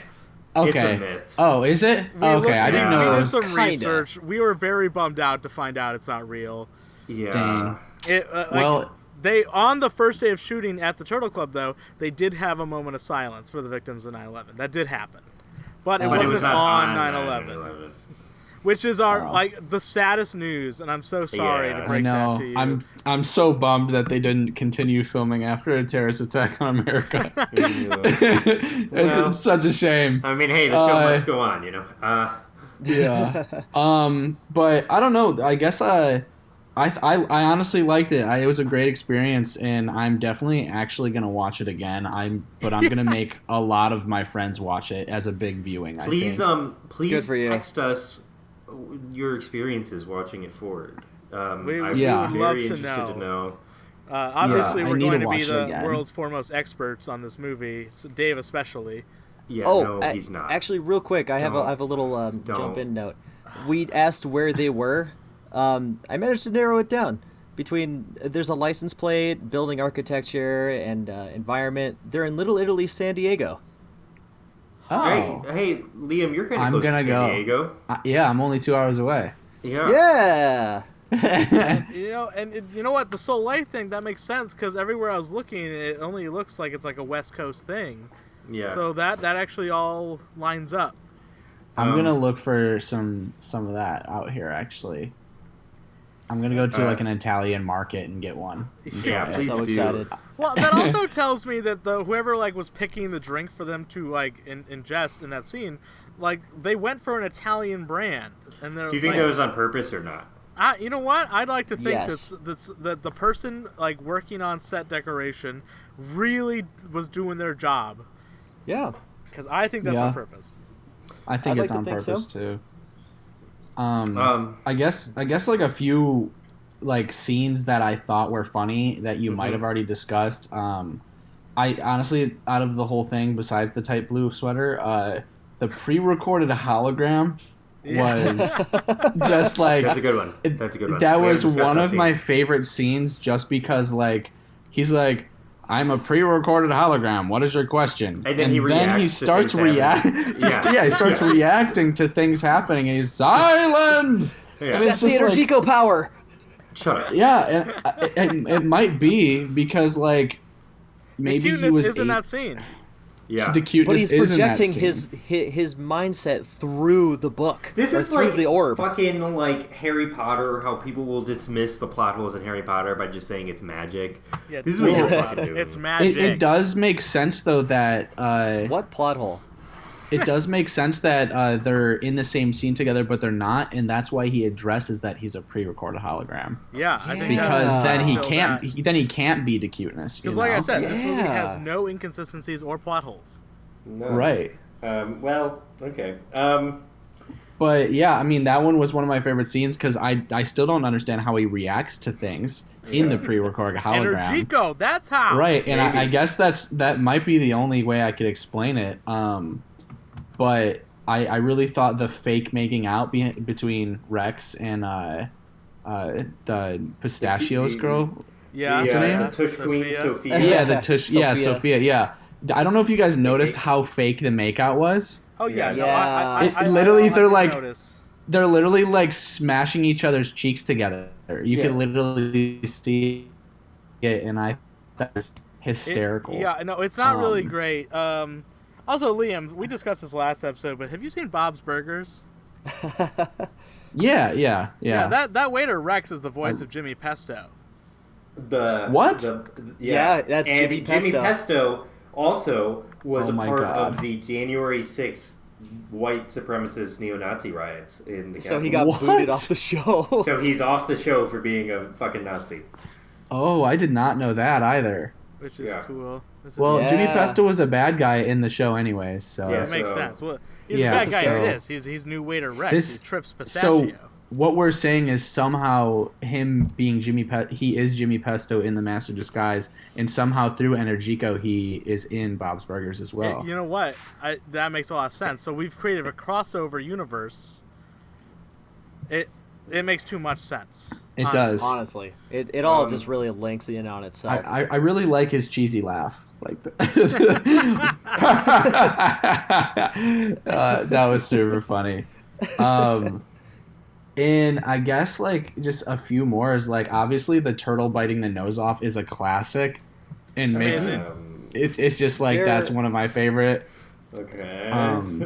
And then I like the part where he goes like they literally leave, and then he goes follow them, and then his like lip is his lip is twitching, but he literally says follow them while they're in the room still, and like his lip is twitching.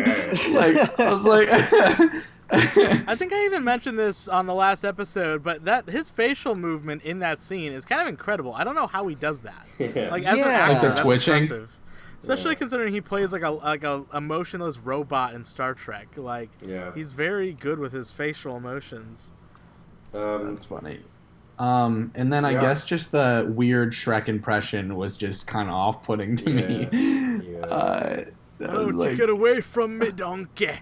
I mean, his impressions are good. Like I said, I have to give props to Dana Carvey just because he really did that, you know? He really is a master of disguise. He is committing. You I'll know? give him He's that. committed to it. Every single disguise, he was actually in it, and he was good. And that's why I wouldn't give it a 1% on Rotten Tomatoes. No, I don't 'Cause agree with the 1%. I'd give it like a 12. Yeah, it's a little low. But Yeah. Is that would you like to move on to Michael now, or do you have anything else you'd like to? Yeah, I think that's really it, except for well, perhaps your papa will buy you a dog is one of my favorite. Papa deficient. The Papa Perhaps your papa will buy you a dog. Yeah, that's one of my favorites. Well, yeah, I think we're ready to move on to Michael and see his conspiracy theories, and then talk I don't have any. Our favorite masters of disguise. Yeah. So oh God, Dave, just go. No, I was gonna lead you in. So I'm like, here's our straight man, Michael. Yeah, it's not the straight man. I'm just the only sane one. So my second watch, I watched with my fiance Emily. Just a few notes that she said. Sophia, the Tush Queen, the cake, is the mom from Wizards of Waverly Place. She noticed That's that. Funny. Right My wife also said that. She said it. That's how I noticed her too. Yeah. She said that the opening. Like, you know how it's flipping through the pages and it's like changing the costumes in these opening credits? She said that looked like an NFT, which made me laugh. Oh my gosh. She said that she mocked someone in an Eaton Park restaurant as a child the same way Pistachio mocked someone. Wow, she's got some energy in the restaurant, right? And I said, why would you do that? And she said, I don't know. I felt really bad after. I still think about it. She didn't like the fart jokes very much. She didn't? No. She thought the movie was pretty misogynistic. She thought the movie was pretty misogynistic when what's her face, Jennifer gets with Dana Carvey. She says, this is a quote from when I was really drunk, so it doesn't make as much sense, but this is the early 2000s. All the pretty women got with ugly men. Look at him. Why would she fall for him? That isn't what Dana Carvey looks like, right? That can't be what he actually looks like. I can't believe she would actually go out with that. Emily's kind of a hater. Yeah. Sounds like a hater. Yeah. Okay. So then I also ranked the disguises. So I might have missed some in this. I was pretty drunk when I did this again, but I have 18 disguises I ranked. I'll start at the bottom. There's 20.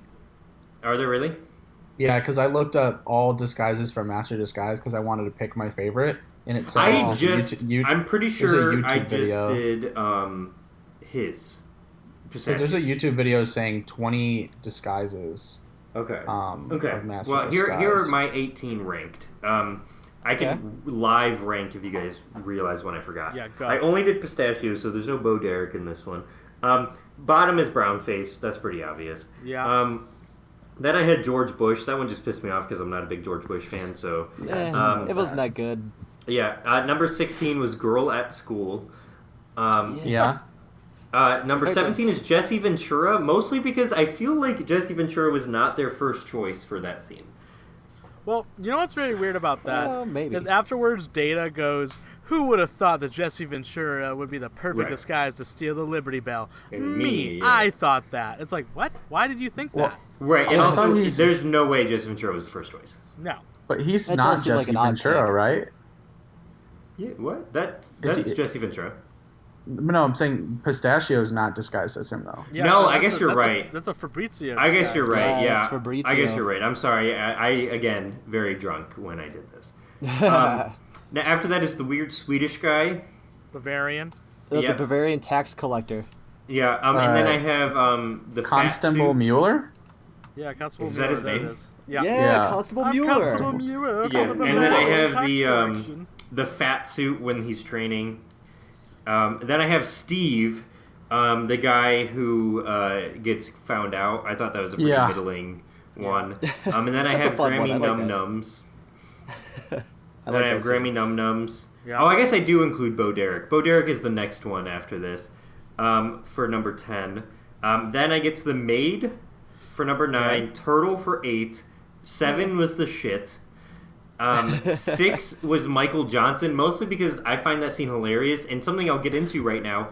You also gain people's physical ability when you call in Energico. He can run incredibly fast. Yeah, why do they speed it up, though? Because, like, Michael Johnson is actually an Olympic runner. You didn't have to speed that up. But he gains his physical abilities as well, so that opens up a whole other wormhole that I'm sure we'll hear about from Dave next time. Number 5 is Terry Suave. I love a good not Terry wrong. Suave. Yeah, I'm Yeah. a Terry fan of Suave's Terry fun Suave. Get it, got it, Terry doubt Suave it. is good. It's great. Then is Pacino. Mr. Peru.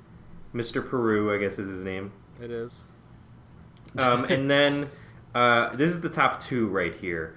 I think this might cause some controversy. Oh. Okay. And while this is my favorite scene in the movie, my second favorite disguise is the Jaws guy, even though that's my favorite scene. I love Quint. Yeah, That's my favorite. And the best line, and Eli and I talked about this a bit. We kind of broke our protocol of not talking about it. He says 20 kids go in the water, 17 come out of the water. Ice Cream Man takes the rest, implying that the Ice Cream Man kidnaps 17 The children. Ice Cream Man is a bigger nuisance than this shark in the pond. Because the exact line is 29 kids fit in that pond. First of all, that pond doesn't look big enough for 29 kids, let alone a shark. Yeah. Then he says 22 come out, Ice Cream Man take the rest. How did this Ice Cream Man kidnap 22 children? Yeah, it's he's a serial kidnapper. Chiefy. Chiefy. Hey, so, Chiefy. and then the number 1 disguise I put is the cherry pie. Cherry pie guy. Man. Cherry Pie Man opens now up that a whole realm. SCP-279. Yeah, it opens that up I've a got, whole like- realm of questions. I've got the background lore of Cherry Pie Man now, like thinking that this man's just been assaulting Devlin Bowman's Yeah, so same. repeatedly. Yeah. That's why I think he's number 1 now, isn't he? Yeah, that's where And I'm at. Eli, I realized a very similar thing. Not as deep as you, but I realized a very similar thing when I was watching, which bumped him up to number 1. Cherry Pie Man's funny.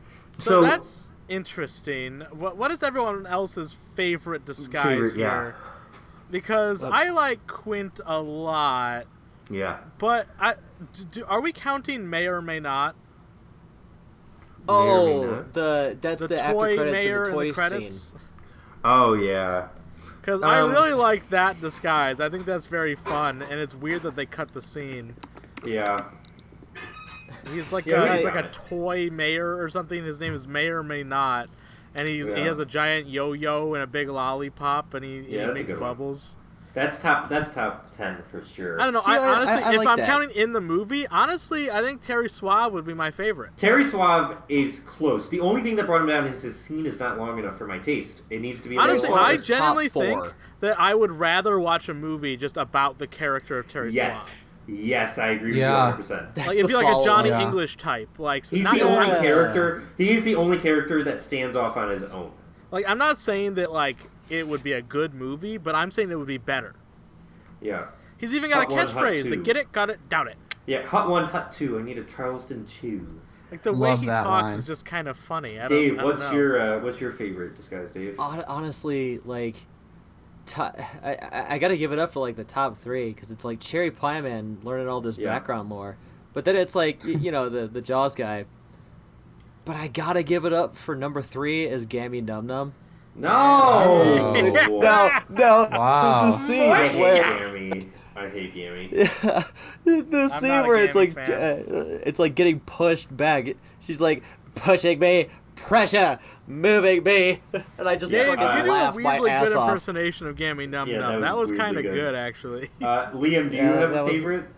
I actually don't like Gammy Num Num. I don't like Ah, I'm not a fan. But my top 3, I would also have to agree with Michael. Like my top 3 is definitely Quint, Terry Suave, and Cherry Pie Man. Yeah. It actually, but I will say it was a toss up between Quint and Terry Suave until I did learn that Cherry Pie Man was assaulting everyone at Roman's place. Because now I'm like, you know, like that's now that I know about Energico and he's actually filled with pie, like he is made of cherry pie filling. Now I know it all makes sense. His whole character makes sense to me. Part now. of that, I think it's just because of his lack of training. Only his mouth is filled with cherry pie. He might have like cherry pie like hand beams or something for the regular Cherry Pie Man. If you can shoot him out of his mouth like that, I'm afraid to see what else happens. Michael, Yeah. I have see a what you question do to because that. Michael, I Yeah. noticed that you ranked the cow shit kind of high up there. Is it because of the song?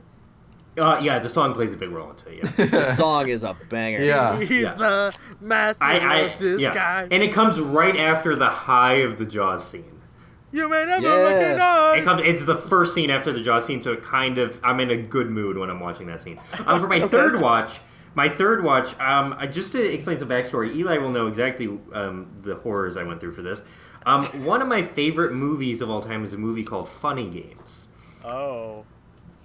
It is a home invasion movie that is incredibly miserable to watch. It is That is awful. Why are we talking about Happy Games right now? I'm Funny worried. Games. Funny Games. Funny Games, sorry. It's very miserable to watch. It is just hard to sit through. You want to kill yourself after you watch it. You just want to cry. So that's one of my favorite movies of all time. It's so good. I own it on Blu-ray, the Criterion edition of it, and there's two versions. There's an Austrian version, and then the same director remade it for American audiences in 2007. They're both of pretty similar quality. I just saw the Austrian one first, so I like that one a little more. I decided, I was like, okay, maybe if I make myself miserable before I watch The Master of Disguise, I will enjoy it more. So I watched Funny Games first thing in the morning, Saturday morning at like 8 a.m.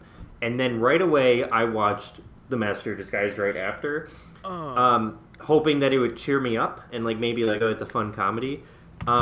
It did not. You just made the worst morning of your entire life. Yeah, that was It was a really rough morning.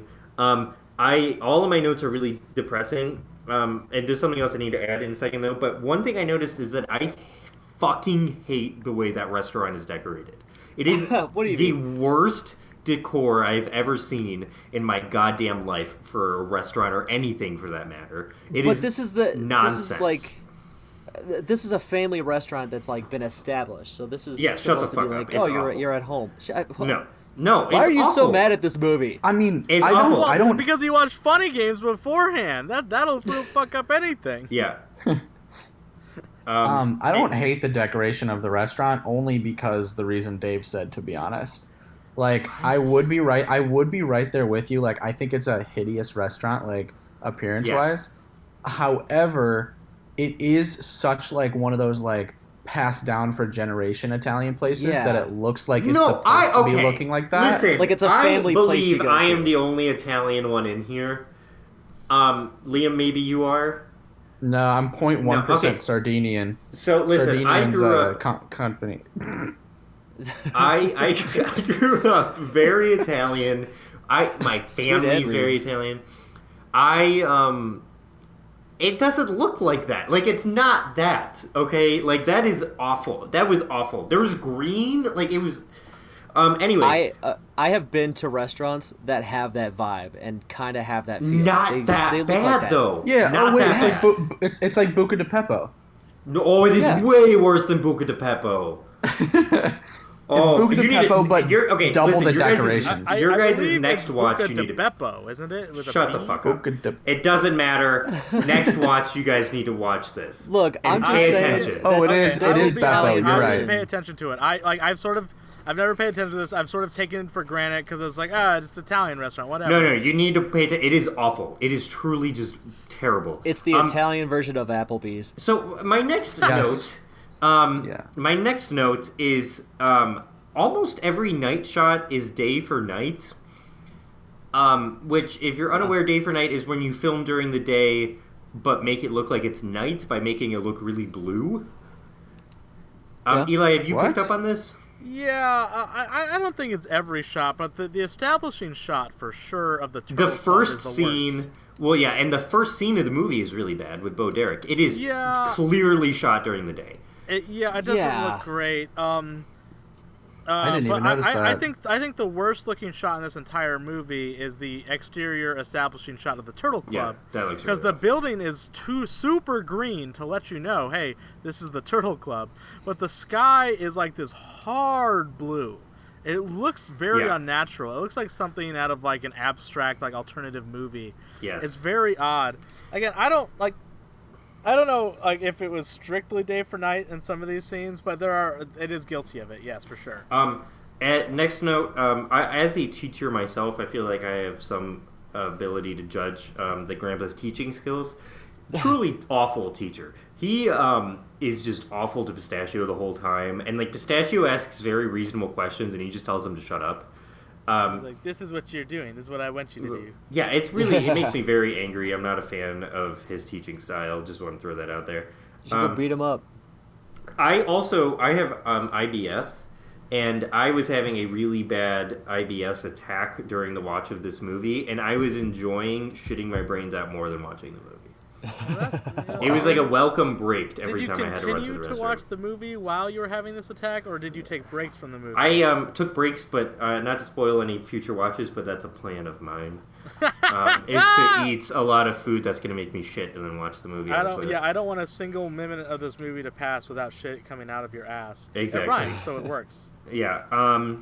Okay, so now I'm going to start getting into things that make me angry. In the bar scene, where Pistachio like saves the day and in the movie takes a turn for the worse. Yeah, with his tight blue shirt. Trent is sitting right next to them the whole time. How was this never noticed? How do they not fucking know that he's sitting next to them? Yeah, I noticed that too. Like, the whole time, you would notice your fucking boyfriend sitting next to you. His tight blue sweater cut off his vision. Yeah, no, it didn't. He's part of the dark side of Energy Go. He disguises himself. This is actually a happier thing I noticed that I actually liked. So while there's that dumb scene where they see a man who looks like a lady and then they shove ice cream in their mouth. Yeah. That ice cream is actually gelato because they're in Little Italy, and they sell pistachio gelato there. So I was like, that's interesting. And so I pay attention to which cone was pistachios, and he was eating pistachio gelato. I noticed that too. Kind of cute. I noticed that as well. I like that. That's a terrible scene, but I like that detail. Yeah. Yeah, it was literally like not needed at all. Yeah. Well, that scene was another not needed. small detail that I kind of like is I like how much Pistachio is like quoting his grandpa, in his disguises quite a few times. He like quotes things that his grandpa says, even in the turtle scene where he's like, "Oh, the kind of fear that makes you cry out in the night like a baby." Like that's something that the grandpa says to Jennifer at one point. So I think that's kind of wholesome in a way that he looks up to his grandpa. So, he doesn't need a disguise for some of these. I feel like Gammy Num Num is not a necessary disguise because Bowman doesn't know that Pistachio looks like, correct? I don't think so. No. True, so why is he disguised? So, do you want me to... No, I don't.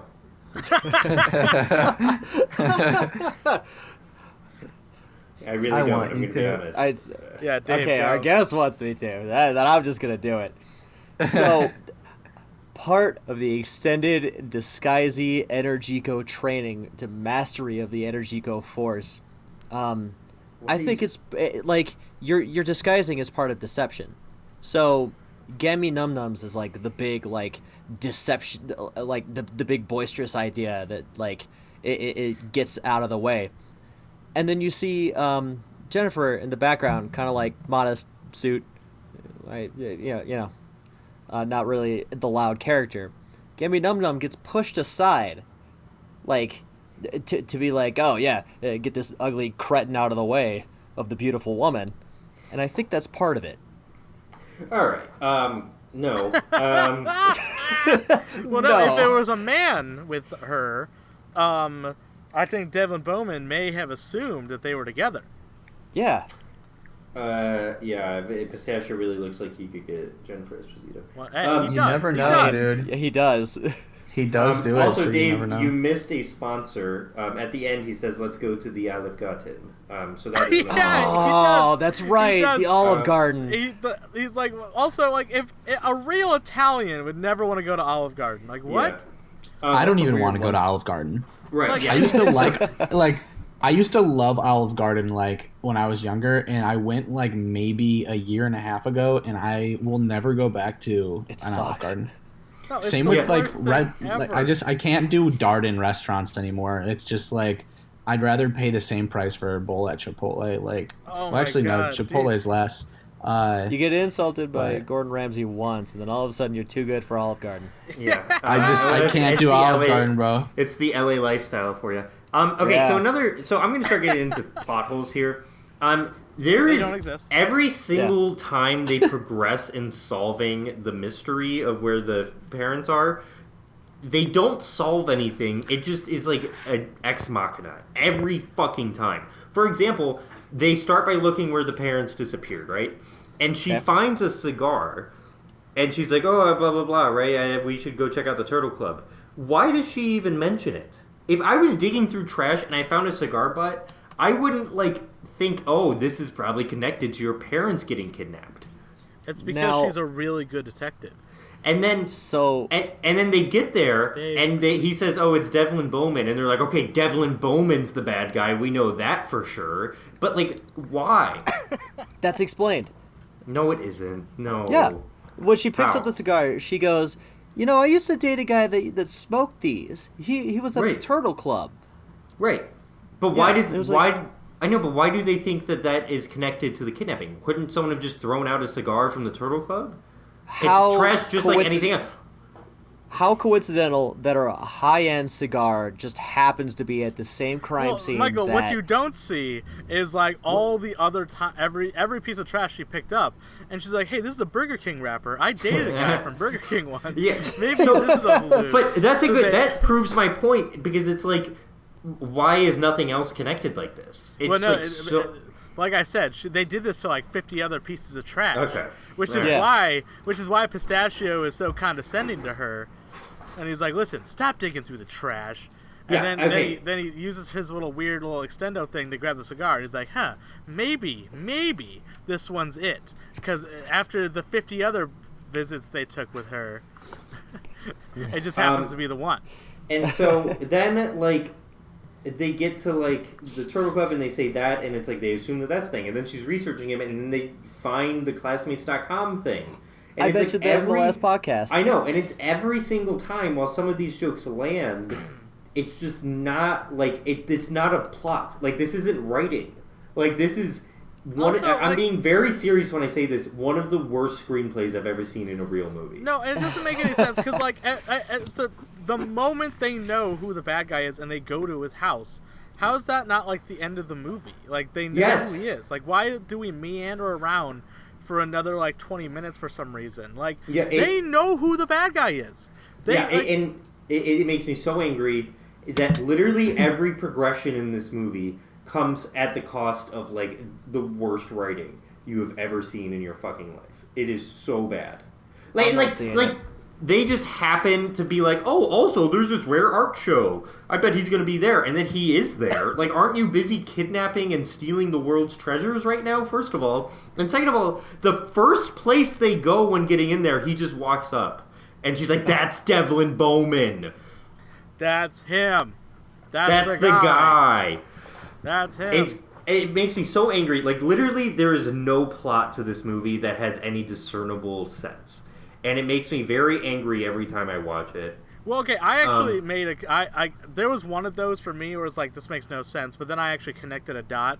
Was why the fuck is he dressed like an Al Pacino-like character for this party? It makes no sense. Mm-hmm. The scene before that, when Gammy Num Num is there, Devlin Bowman goes "Oh, I'm hosting a soiree for South American art collectors." So he's South American. So he's supposed to be dressed as a South American character, which is why he's called Mr. Peru. And at one point he shows off the shrunken head, and Devlin Bowman goes, "Oh, I'm actually very interested in that, but give me one moment. I have to go somewhere." So that's the logic behind that particular disguise. We were very confused about this last week, and I wanted to bring it up. Al Pacino in Scarface is Cuban. I know, but that character is named Mr. Peru. Okay, whatever. I am getting into so that's a lot of things that just make me mad. Literally, this movie is not a movie. There's no actual script for this movie, and I'm honestly pretty certain that they did not write a script for this movie. I think they just made an outline.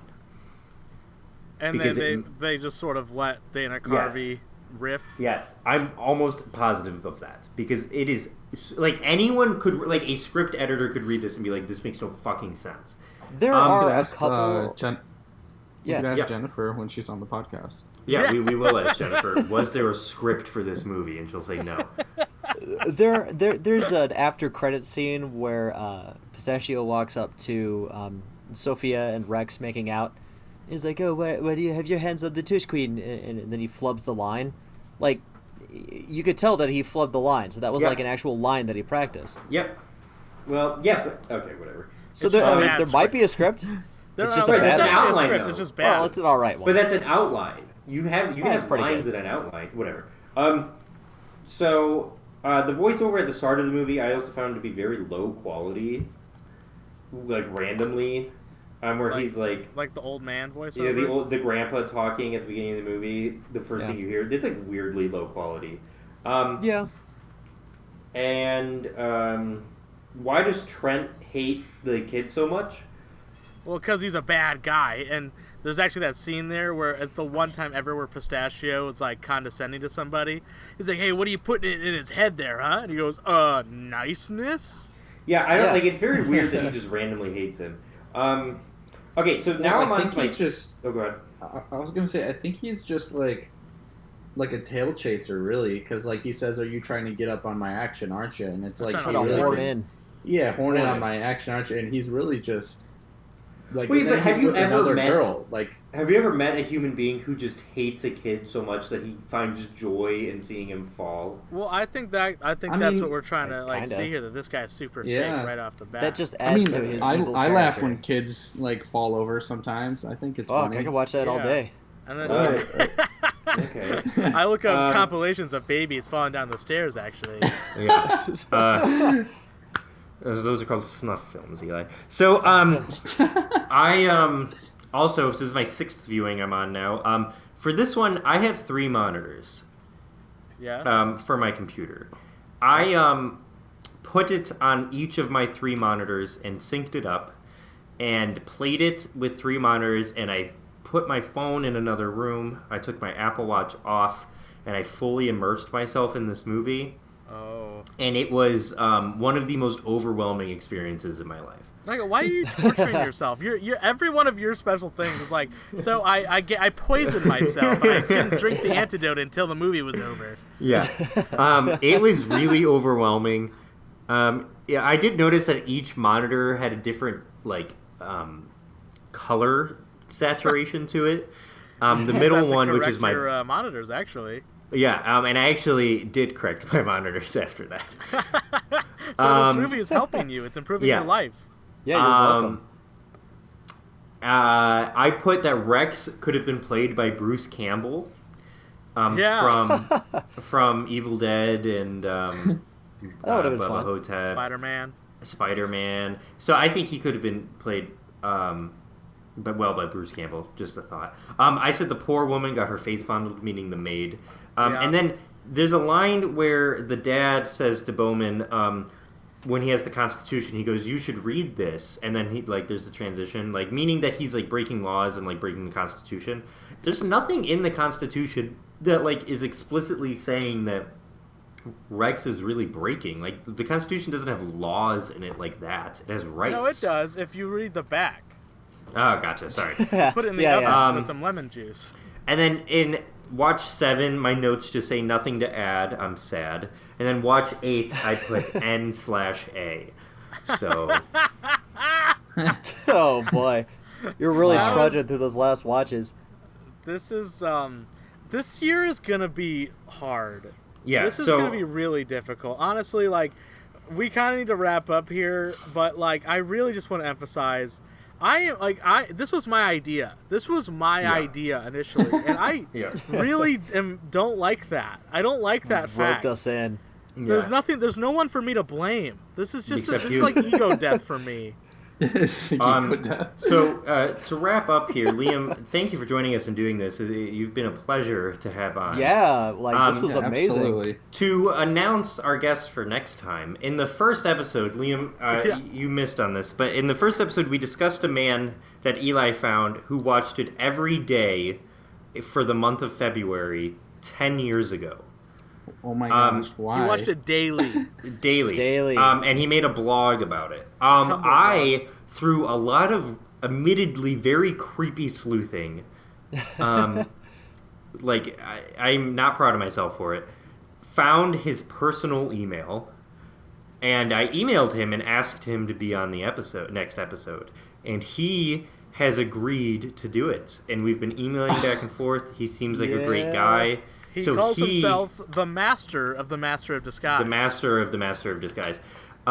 And so he is actually going to be a part of the 20-year anniversary of the Master of Disguise, where he originally did the 10-year anniversary. And February is the same month that he did it the first time. So this is probably bringing back a lot of memories for him. He's a very viewings in a row. I couldn't do what that man did. Yeah, he's a very interesting guy. I mean, Michael's going to, but... We're going to do probably 2 episodes next month. One that's an interview where we just talk to this man. Yeah, we just want to do like a bonus episode where we just want to interview him and ask him a lot of questions, like why. Yes. And then the second episode, a part of that will just be like a normal episode like you're listening to now. Yeah, that'll be episode 3. And so, yeah, that's going to be our guest next month. I believe he's actually watching it for the first time in February right now, like today. Right now, yeah. He told me, I emailed him this morning, and he said, I think I'm going to watch it tonight. So that's pretty exciting stuff. That's actually incredible that you guys are able to do that, and I don't know why this guy did it. Like, I have no idea why he did it. I don't know the background about it. Why are we doing this? About it. Yeah. I don't know, but I'm sure he'll share about it in the next pod. I'm going to listen to the next one, actually, because I'm very curious about this, too. You should listen to them all if you're a real fan. If you're a really real friend of the show. What about, who's the other guest in your second interview, the bonus one? Do you guys have it's the same guy. We want to do a bonus bonus episode where we just interview him. We get, we ask him a bunch of questions, because I feel like if we did a normal episode with this guy, I feel like most of it would just be us bombarding him with questions. Right. We wouldn't discuss the movie much. So we want to do a separate bonus episode, sort of as an interview with him for like half an hour. Then we want to do like a real discussion. Okay. And like I said, you, Liam, and this gentleman, I feel like are the only ones that are going to be sort of in the same ballpark as us. Again, I don't know how many times each of us is going to watch this movie in the month of February, but I doubt that we will have watched it more than he has total by the end of this month. Yeah. So this guy will actually be the only one that has like an advantage over us in a way. I mean, we won't. Michael will. And honestly, this guy's like got a really good sport, because like he listened to both episodes, and at the end of like episode 1, we kind of make fun of him a little bit, I feel. So I think, and the fact that he still wants to come on and discuss it, like that means he's a. But cool, I've changed my tune. I understand him a little more. In his blog, I read some of it. He said that it was his girlfriend bet him that he couldn't do it. And I'm going to be honest. If someone bet me I couldn't do it every day for a month, I probably would. Bet you $50 you can't. Can I wait? Can I wait until the summer when I have days free? Is that fair? Because the month of June, I will do it or something like that. July, I'll do it. Jesus. You know what? We'll do it for we'll do it for June, and then we'll do like a close to 4th of July podcast special with your everyday watch. Oh That's fine. God. Okay. Michael, I'm giving you permission right now. You can duck out of this without me making fun of you if you'd like to. But I'm just saying, I understand it. So after I got that context of it was being a bet, I kind of understand it a little more. And he honestly, we've been emailing a lot in the month of January, and he just seems like an all-around great guy. I'm excited to have him on. Liam, what would you like to plug? You have a lot of stuff you could plug. Yeah, please. Yeah, well, first of all, thanks for having me on. It was definitely an experience, and I'm glad I did it. It's always great to talk to you guys as well. I miss you guys. I haven't actually, and it's great to meet you, Dave. Oh yeah, to meet you in the I get to meet a now. celebrity. Yeah, right. So when I'm back in Ohio, I would love to hang out with you guys and make some videos. And 100%, I am in. I can't believe you have 11 more months of this, guys. And I guess follow me on Instagram, Liam's Lunchbox, TikTok, Liam's Lunchbox, and YouTube, which is Liam Donafee. And those are my 3 main platforms. Yeah, honestly, Liam, this is gonna be really good for your career. So you're welcome. This was a real game for you. If I gain a single follower from it, I'll be happy. So yeah, honestly, if I don't gain any, I'll be happy. So well, you know what? I honestly don't think I'm following you on TikTok right now, so I will follow you. What are you doing? There we go. I gained one, but I don't really know, follow actually, people on TikTok. I don't ever really look at my following page, to be honest with you. Shit, Yeah. bad friend. Bad. I actually thought this was fun. Like, Oh, not I'm just very the sorry. talking, I am already following you, I believe. Yeah. Can you make it unfollow and then follow again? Yeah, there you go. I just did it. Gotcha. Thank you. Nice. Good for So you. yeah, just to wrap this up, thanks again, Liam, for being on. I'm glad you had fun. Thank you for watching this movie 4 times. Absolutely. I'm gonna watch it a 5th time too. Please. Yeah, if you do boy. actually Yeah. show this to people, like you said you might, like in a group I viewing, will. please keep us updated. You are a friend of the show. If you Yes. want to come Yeah. on for like a 10-minute moment just to talk about Please feel other free. thing, like we Okay. got you. All right. But, all right. If everyone's done with that, we're gonna say goodbye. Goodbye. He's Goodbye. the master of Goodbye. disguise. All right. Bye, And you may guys. You will never never recognize- All right, all you turtos and turtets. That's the show. Have yourself a wonderful evening.